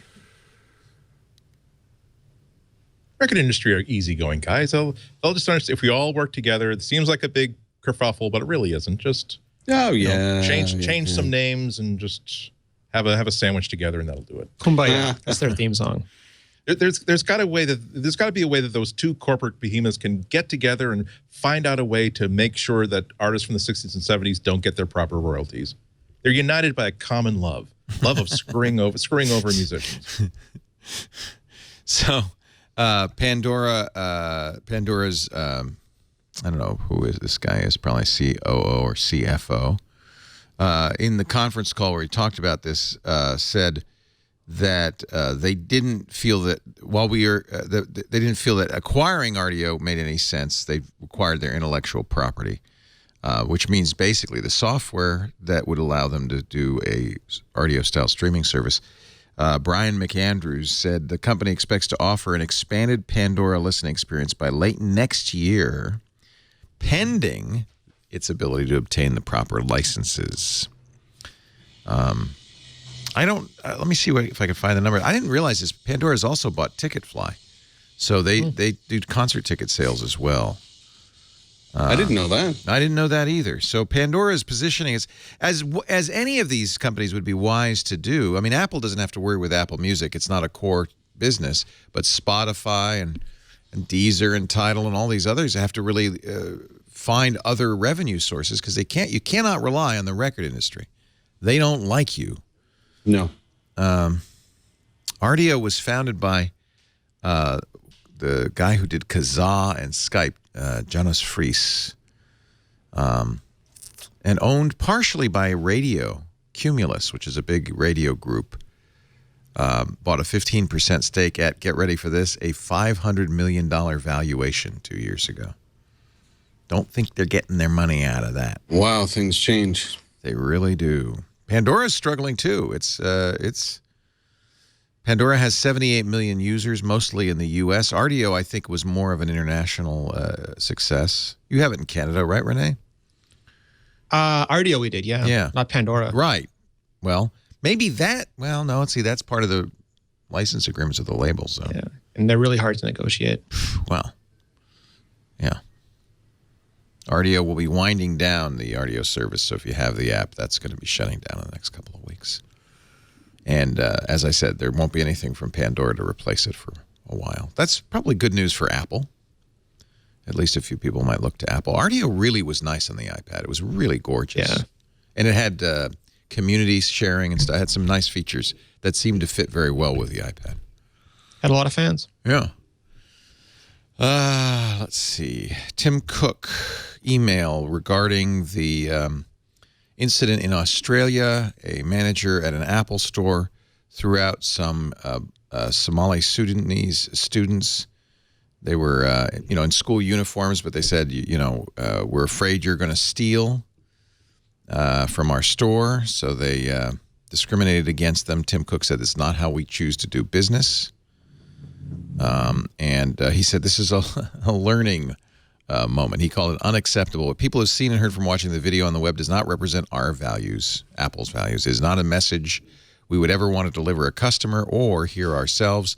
None of us are happy with the way this was handled. Store leadership teams around the world, starting in Australia, will be refreshing their training on inclusion and customer engagement. The employee has not returned to the store, according to several sources. So, I think if we had have seen any instances of this type of behavior in other countries at other Apple stores, then, we could reasonably assume that there's a problem. But the fact that it happened at one store with a couple of employees or one employee, a security guard. Yeah. It's an isolated incident. I think it's pretty safe to say that this is an isolated incident. I mean, we've all followed Apple for many years. We all report on Tim and understand, I think, what he's about.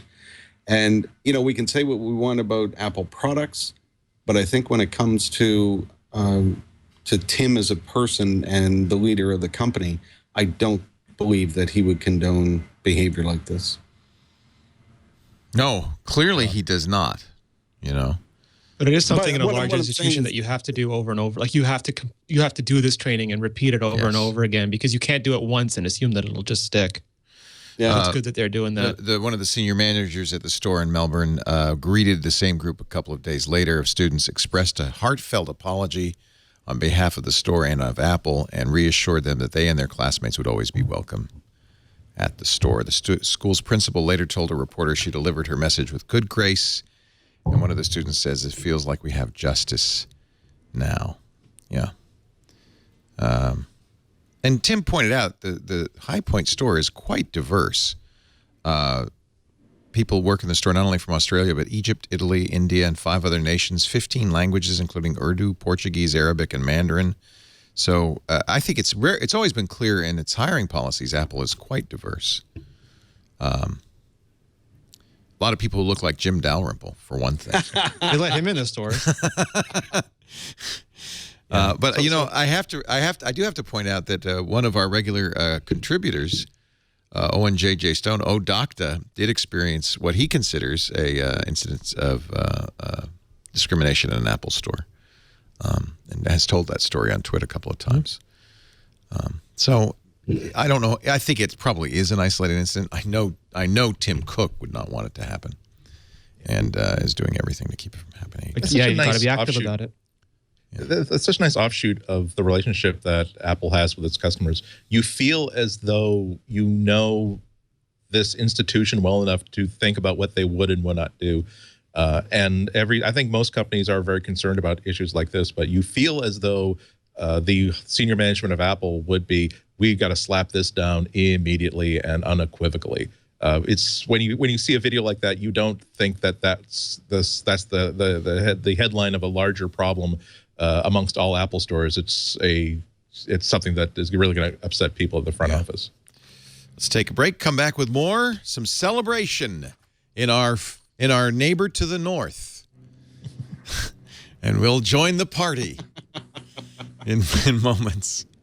North of the 49th parallel, they're happy, eating poutine and drinking Molson's. Our episode today brought to you by my mattress. Oh, I had a good night's sleep last night. You know what we're learning? It's really interesting. Is how important sleep is, not just, so you're not tired in the morning, but to your overall health. A good night's sleep is imperative. And I think we're all trying to do more to improve our sleep. One way, improve the thing you sleep on. Get a Casper mattress. Casper, great mattresses at an amazing price. Premium mattresses. Made in the U.S., but because they sell directly to you, there's no middleman. That means they eliminate that massive markup that and it's a massive markup because the mattress stores have big 200% off sales. Whenever you see that, I think there's a little room for a margin in there. I think they're making money even when they take 200% off. Not at Casper. Casper, you're paying a fair price for a great mattress, and they offer free delivery. You see, it comes in a very compact box. That's a queen-size mattress I'm opening on the video for those of you watching our video. This is our Casper right here. And it comes in a not tiny, but a relatively small, easily maneuvered box, which is great for move-in. When my son needed a new mattress on his 3rd floor walk-up last year, we got him a Casper, and he was easily able to get it up the 3 flights, get it into the room, open up the box, and how he loves his mattress. By the way, you may say, well, I got to sleep on it. How am I going to know I like it? You can. You have painless returns within a 100-day period. 100 days, 100 nights to sleep on your Casper. If at any time in those 100 nights you say, yeah, I want my old mattress back, take the old mattress, put it back on the bed. Casper will send a courier. They'll come. They'll get the mattress, and they'll refund you every penny you paid. No fee, shipping, or returns. Get a Casper mattress, $500 for a twin, $950 for the biggest size. They make the king size. And you can save an additional $50 just because you're listening if you go to the website Casper, C-A-S-P-E-R, Casper.com/MacBreak. And do use the promo code MacBreak. That way you'll get your $50 off an amazing mattress. Casper.com/MacBreak. Maybe it's not time for you to get a new mattress. Make a note of that, though, for future. Although I think a new mattress, well, they say every 10 years you should replace your mattress. In some cases, depending on how much it's used. In some cases, more often. Casper.com/MacBreak. Use the offer code MacBreak. And in Canada, you can pay with Apple Pay. Finally. Rene, is there jubilation in the streets of beautiful Montreal? It's interesting because it's coming by way of American Express. And American Express, they're obviously, it's irony. It's They jumped right on the Apple Pay bandwagon. I remember I had a lot of credit cards that wouldn't work out of the box with Apple Pay, but American Express did. They're like Apple. They're an integrated provider. They are their own bank. So it's not like you have to do with Visa and MasterCard where every bank issues the cards and you got to go bank by bank. Granted, that's not as onerous in Canada because we have nationally chartered banks and there aren't that many of them. But it's sort of a good thing and a bad thing because they're also much more powerful because they're national banks. So they didn't want to move. So American Express did. And the really cool thing is American Express looked at the technology and they said, with Touch ID and with the PIN code, this is as secure as PIN and chip. So we're not going to put that arbitrary $100 limit on contactless payment. So it was, as soon as you're authorized, as soon as you've loaded it in, you can just use it any place that American Express is accepted, which includes like McDonald's and Esso, which is our version of Exxon, and a whole bunch of other places. And you have all this time not been able to use your Apple Watch for Apple Pay. You had to come here to use it. Yeah, it was ironic because I have a corporate card for Mobile Nations, but it's an American corporate card, and I loaded it up, but places that take the transactions won't take American Express card. So it was always one thing or another. And now I just applied. I was hoping, I used TD and Royal Bank and some of the other ones, and they wouldn't get on it. Yeah. And I think it's a little bit embarrassing and shows some lack of forward thinking. Yeah. And I'm happy American Express is doing it. It's available in the UK. Yes. And the US, now Canada. If you have Australia Amex. gets it on Thursday, and American Express has said Hong Kong, Singapore, and Spain are coming next. Okay, that's good. It is a more secure way to pay. I think in every respect, it's better for everybody. I don't understand why a bank would be reluctant. And it's anonymous because they don't get my information. Why. So in order to if I give them the transaction, the clerk doesn't know. Like the vendor knows it because they know what I'm buying, and Visa has information, but the clerk doesn't know. The person handling the transaction doesn't know. They don't get my card. They can't Target look doesn't over my have shoulder. Your information. They don't store my credit card number, which is great. Yeah. And they like it because a credit card number is a good single identifier to do customer profiling. But it means that you can do loyalty cards, you can do reward cards in Apple Pay, but you have to offer them as a separate thing. And that means that to get my data, you have to give me something of value like points or discounts. And then it's a fair trade again. And I like that much more than you just harvesting my data for this because I choose to shop at your establishment. Apple's not stopping there. They're interested in adding peer-to-peer payments in Apple's messages. So there are a number of apps that do this. Venmo is available in the United States. M-Pesa is very popular in Africa. In fact, in areas where banking isn't widely available, text message payments are very popular. M-Pesa is huge. So according to the Wall Street Journal, Apple's been talking with U.S. banks, including J.P. Morgan Chase, U.S. Bancorp, Wells Fargo, and Citi. There's some debate, as you would expect. This is from an article in Quartz.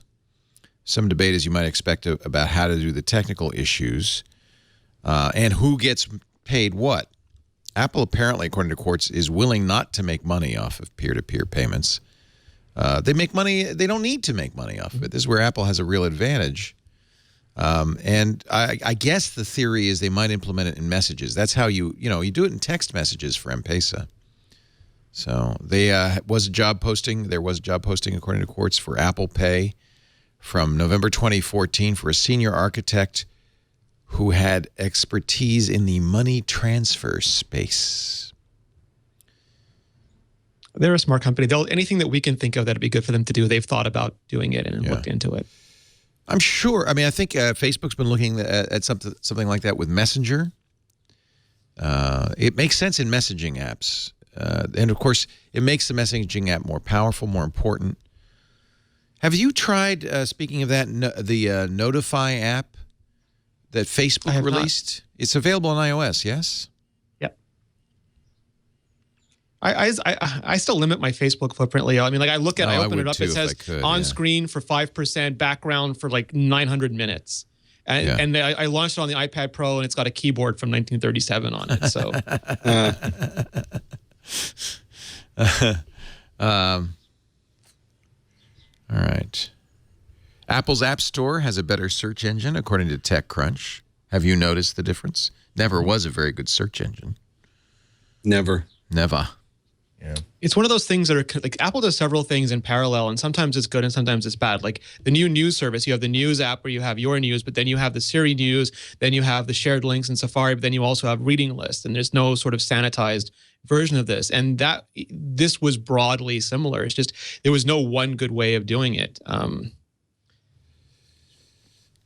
don't know, Leo. It's one of those things that they just have to work their way through. Yeah.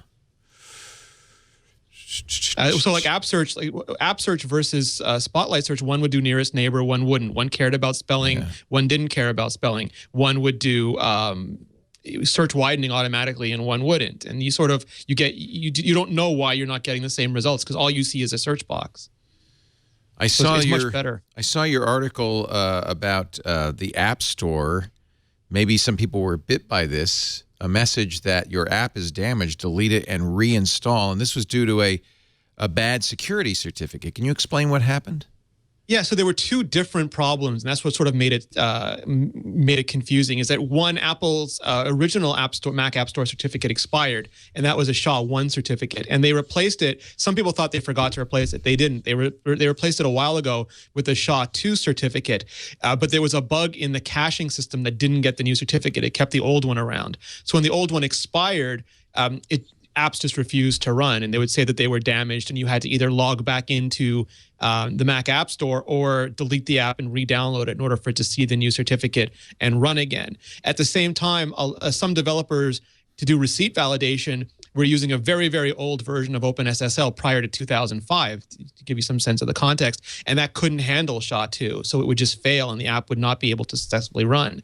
So in getting a bunch of developers to update OpenSSL to support SHA-2 was going to take a long time, so Apple rolled the certificate back to SHA-1. So, I mean, hopefully not forever, but that at least got all the apps running again. We should be clear that while SHA-1 has not been cracked, but as computers get faster, the prospect of it being crackable gets more and more real. And as a result, Google, Microsoft, and others have started to deprecate SHA-1 certificates. So you want to be forward-thinking. There's a push to upgrade to SHA-2. All right. So the biggest problem was for people who had apps that they didn't want to upgrade to the new version, and the old version was no longer available, and then they had to search their purchased history and get it again. And in some cases, they had code that still couldn't be updated. So there were a few people who were bit by this, but overall, it's been fixed. Okay.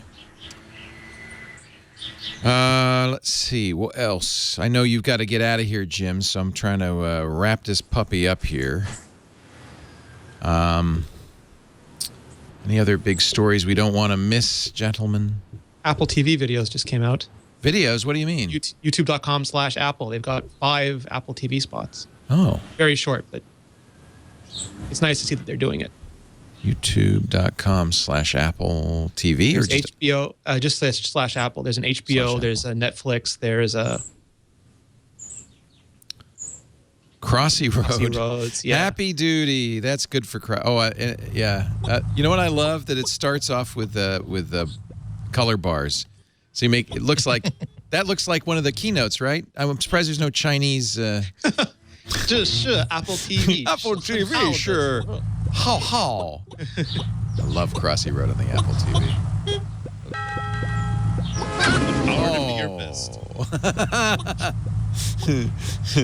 Well, it's pretty straightforward, right? It's an easy ad.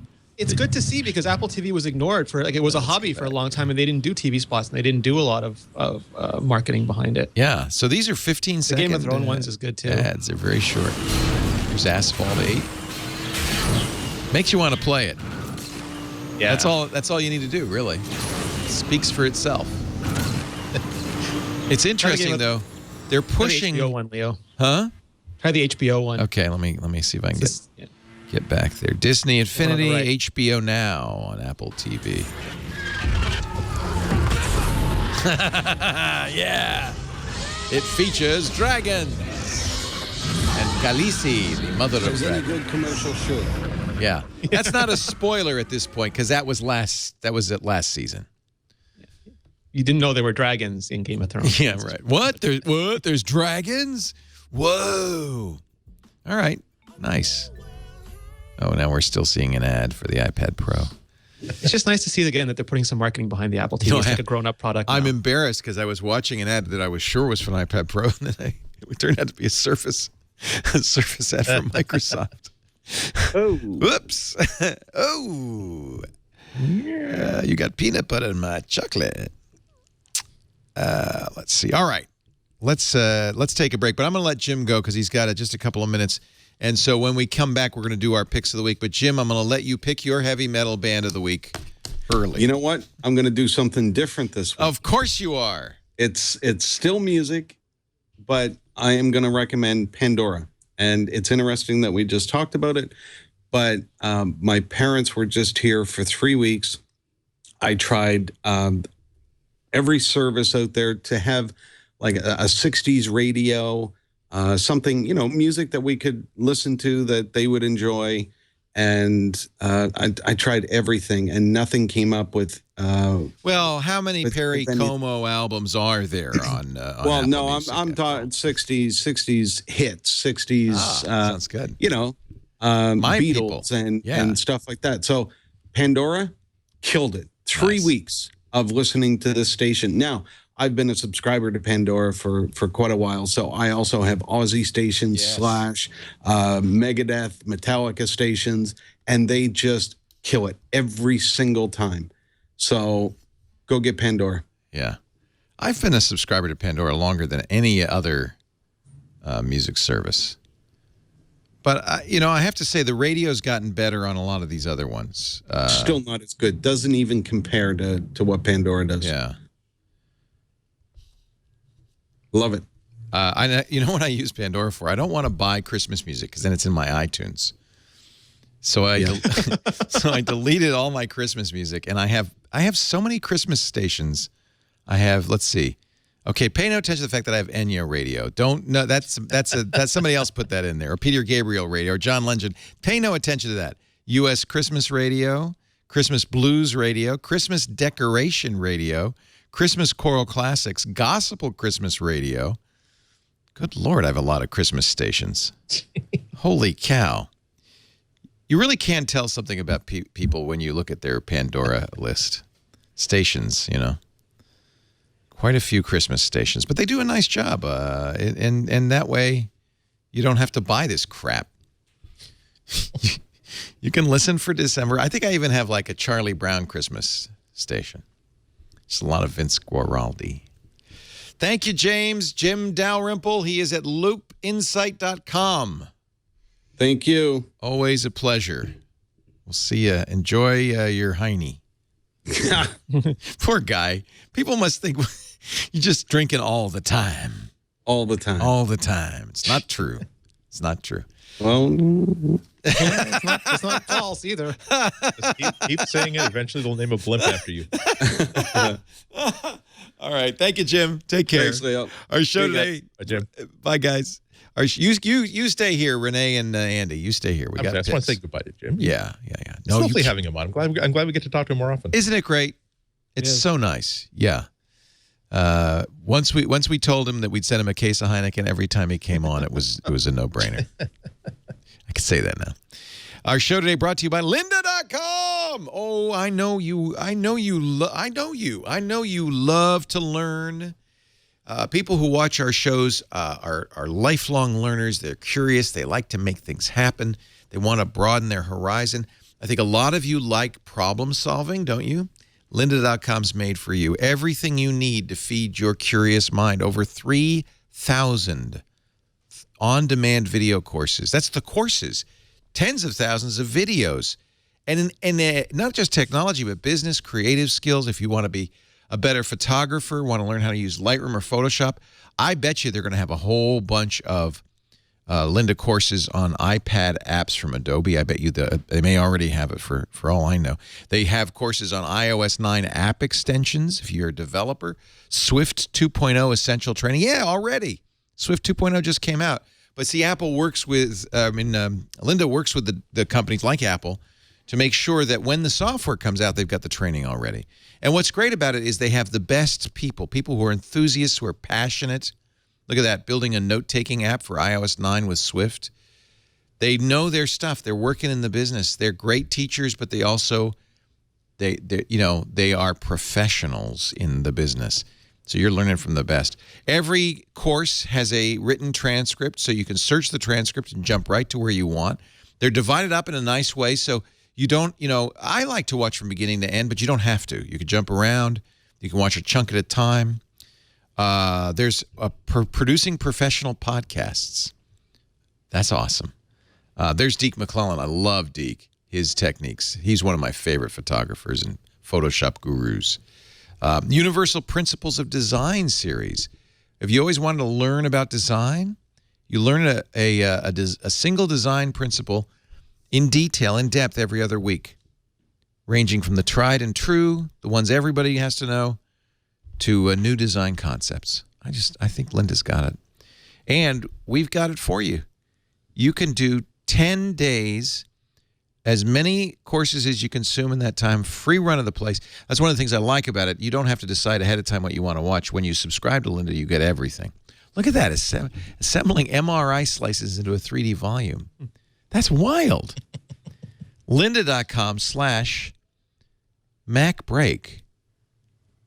Wow. I didn't know Deke McClellan knew that stuff, but it's a Photoshop technique, so that makes sense. Lynda.com/MacBreak. Sign up for that free 10-day trial. You'll get to see. It's a really good way to just kind of get a whole sense of what Linda can do. And then I know you're going to want to subscribe. By the way, many businesses subscribe for their employees. We do. And it's a great way to keep your employees' skills up to snuff, up to tip-top shape. So businesses, you should consider that too. Lynda, LYNDA.com/MacBreak. Rene, Ritchie, I bet you have something wonderful to pick. It's just, this is something that, it may not be useful to everybody, but I think it shows just what you can do with the iPad Pro, and it's an app called YouMake. Oh, yeah. And they showed it. They were in studio because they showed it. Yeah. And they've got a terrific, you had him on, I think, right before one of the Mac breaks a couple weeks ago. Yep. And they've got a video that went up, I think, within the last week that just shows sort of what YouMake on the iPad can do versus YouMake it on for something similar on AutoCAD. And it's amazing. It's basically one guy was on an airplane playing around with YouMake, creating a car. The other guy was back at the office working on AutoCAD, making a car. And this guy managed to get the basic design done on the plane trip of a few hours, where the other guy took a couple days in AutoCAD. And the models, like, obviously you can do more in AutoCAD, but the models that they produced were not dissimilar enough that, it changes your conceptions of what's possible on these devices. And they actually went and built the car out of the models that they were creating.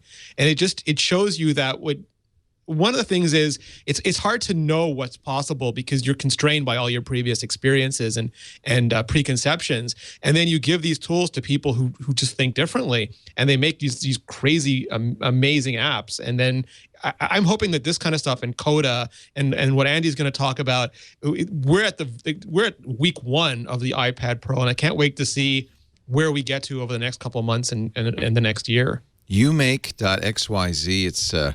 It is available on regular iPads, but of course it's the iPad Pro that you want to. Yeah, it's free. There's a $150 in-app purchase, which is nothing for software like this. And we were trying it out at the demo, and basically they put a Coke bottle on, and then you quickly drew the Coke bottle's outline on one side, turned it into vector points. You could edit the vector points.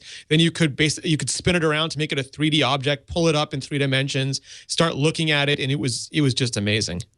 So you try it for free because you'll get a good sense of what it can do, and then if you decide this is for me, $14.99 a month or $150. It's not per month. It's just no. That's for a year. Okay. Yeah, and I saw some, it looks a little bit daunting at first because you're working in 3 dimensions with different tools, right, and it's a little bit complicated. But I saw someone who'd been using it for about a day or 2 days, and they were just spinning the whole world around and moving stuff, and it was amazing to see that kind of direct manipulation. It's funny, they've actually made that car that they show because Dick DiBartolo when he was on the radio show was talking about that car. He said, "Yeah, they 3D printed this car." I didn't realize that was the YouMake car. It's actually it was at a concept show. and it's entirely 3D printed. It's incredible. Incredible. You make. Free to try. And now, ladies and gentlemen, Andy Ihnatko's Pick of the Week. Well, just to aid in the education of the Utes. So this is my Star Wars trilogy, the definitive collection on Laserdisc. What the hell could be in a box that big? Well, see, that was one of the problems of Laserdisc. This is there's a nice book about the making of, but it only contains the original trilogy. And the problem with there are a lot of problems with Laserdisc, but so this is for the entire the original Star Wars: A New Hope. It requires 3 discs, 3 double-sided discs. Because you have to stop and turn it over unless you have a fancy laser disc player that will do the flipping for you. Yeah, and so it's like a huge optical disc like this. It looks but here's why we love this, because number one, there can be no copy protection on laser discs. Right. So feel free to make VHS tapes, and also every single frame of the film is recorded discreetly on this disc. So if you want to single frame your way through it, it's like photograph, photograph, photograph, photograph, photograph, photograph. In the days when you're on VHS, and even if you had a really expensive player, you can't really tell if you really wanted to find out. I really think that Han had a different blaster in the middle of the movie than he did at the end of the movie. With Laserdisc, you can actually find out that, you see, there are 1, 2, 3, 4, 5 vents on the front Mauser grip, and now there are only 6 on the other one. No, actually, I think the laser copy was used as part of that fan recreation of episode 4. Not be surprised. See, I keep them intact because this is the only. It is pristine. It has not been. It was restored, quote unquote, to make the print prettier. Right. But it's essentially an analog. In fact, the audio is uncompressed analog audio. Yeah. So best audio, better than a DVD. Yeah. Short of it ever being remastered onto Blu-ray, this might be the best copy of A New Hope that you will ever get. Assuming that you are a nerd like me, and you're saying. I used to have, when I lived in the city, we were a couple of blocks from a Laserdisc store.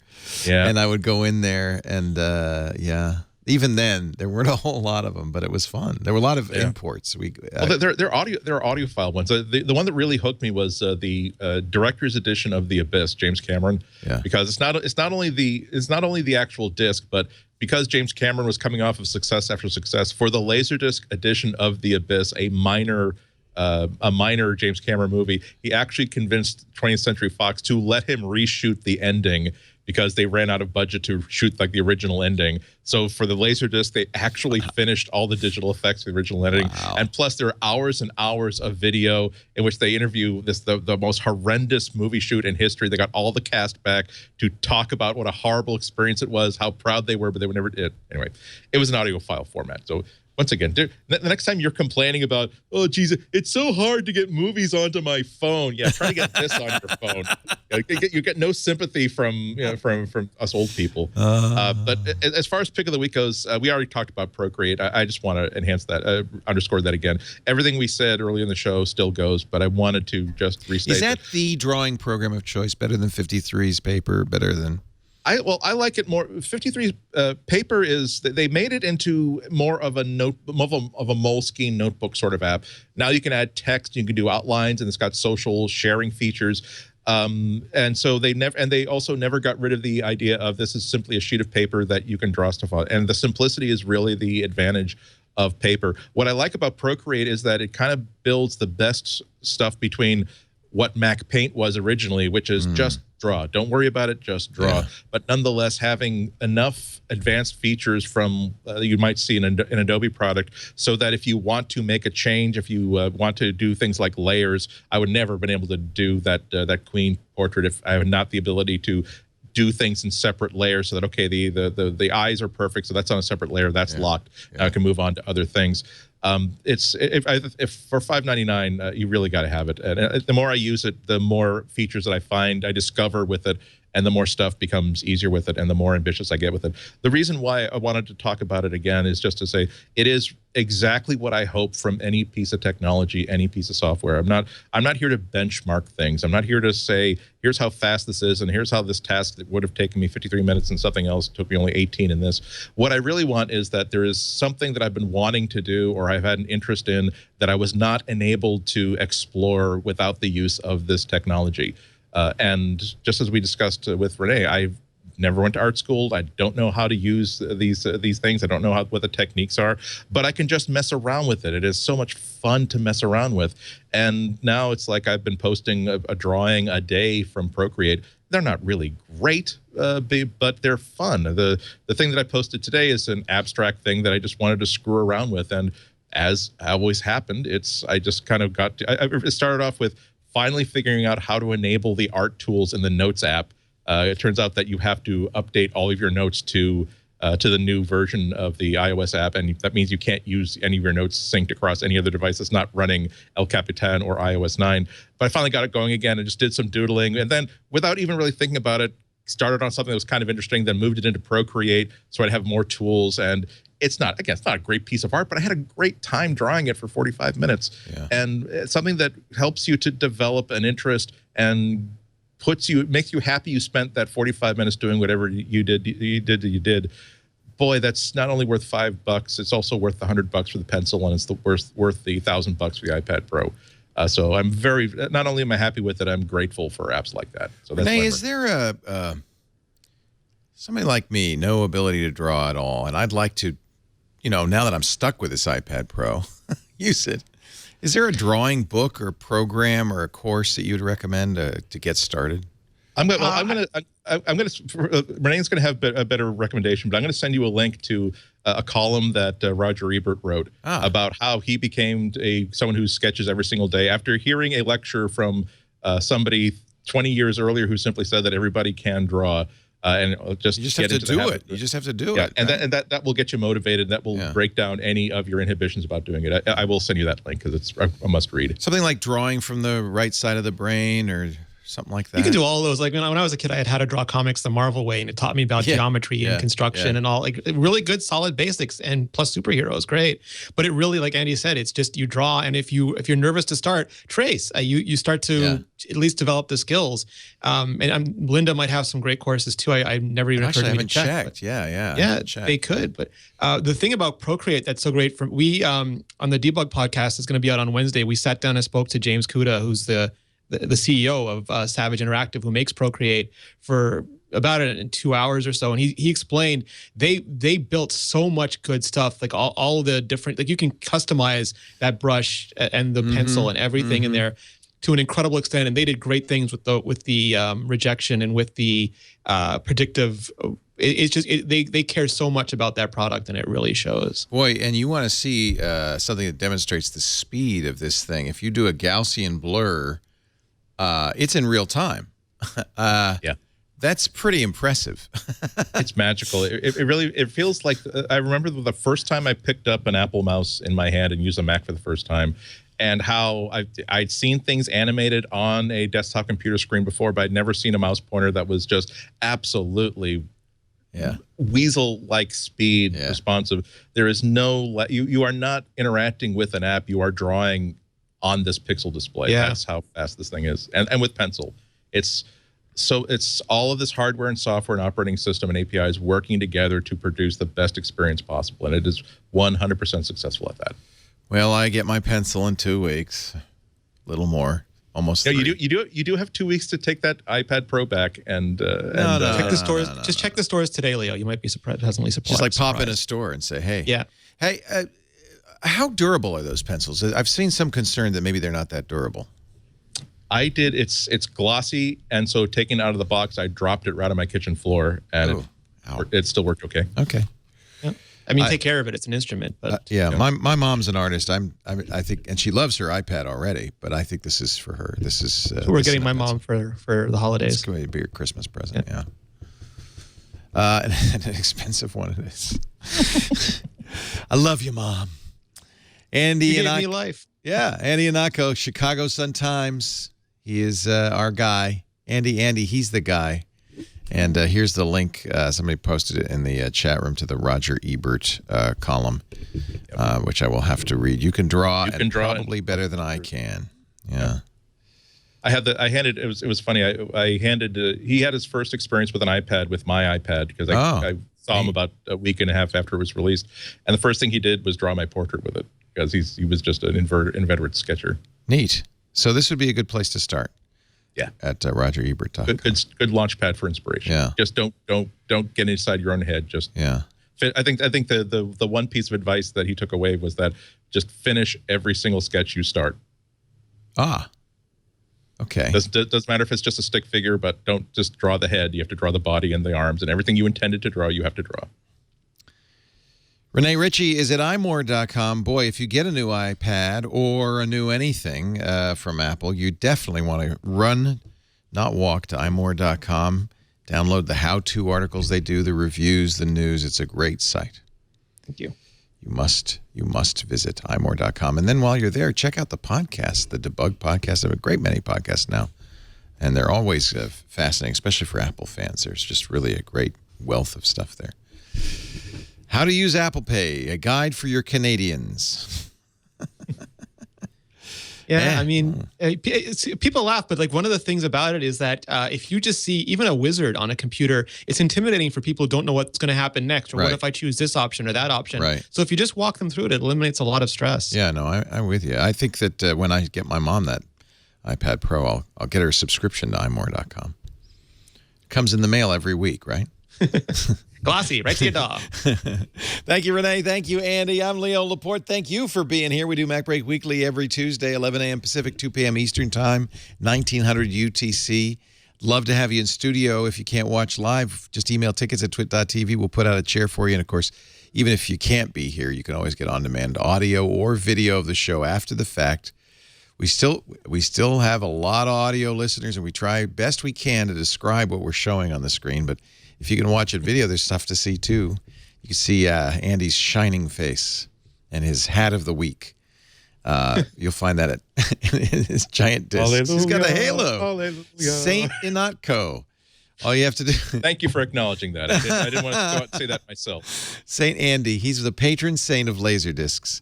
All you have to do is go to twit.tv/MBW for MacBreak Weekly, or wherever, you subscribing is the best thing to do. So wherever you get your podcast, just the app or whatever, subscribe there. And that way you don't miss an episode. We'll see you next time. Now back to work, because break time is over.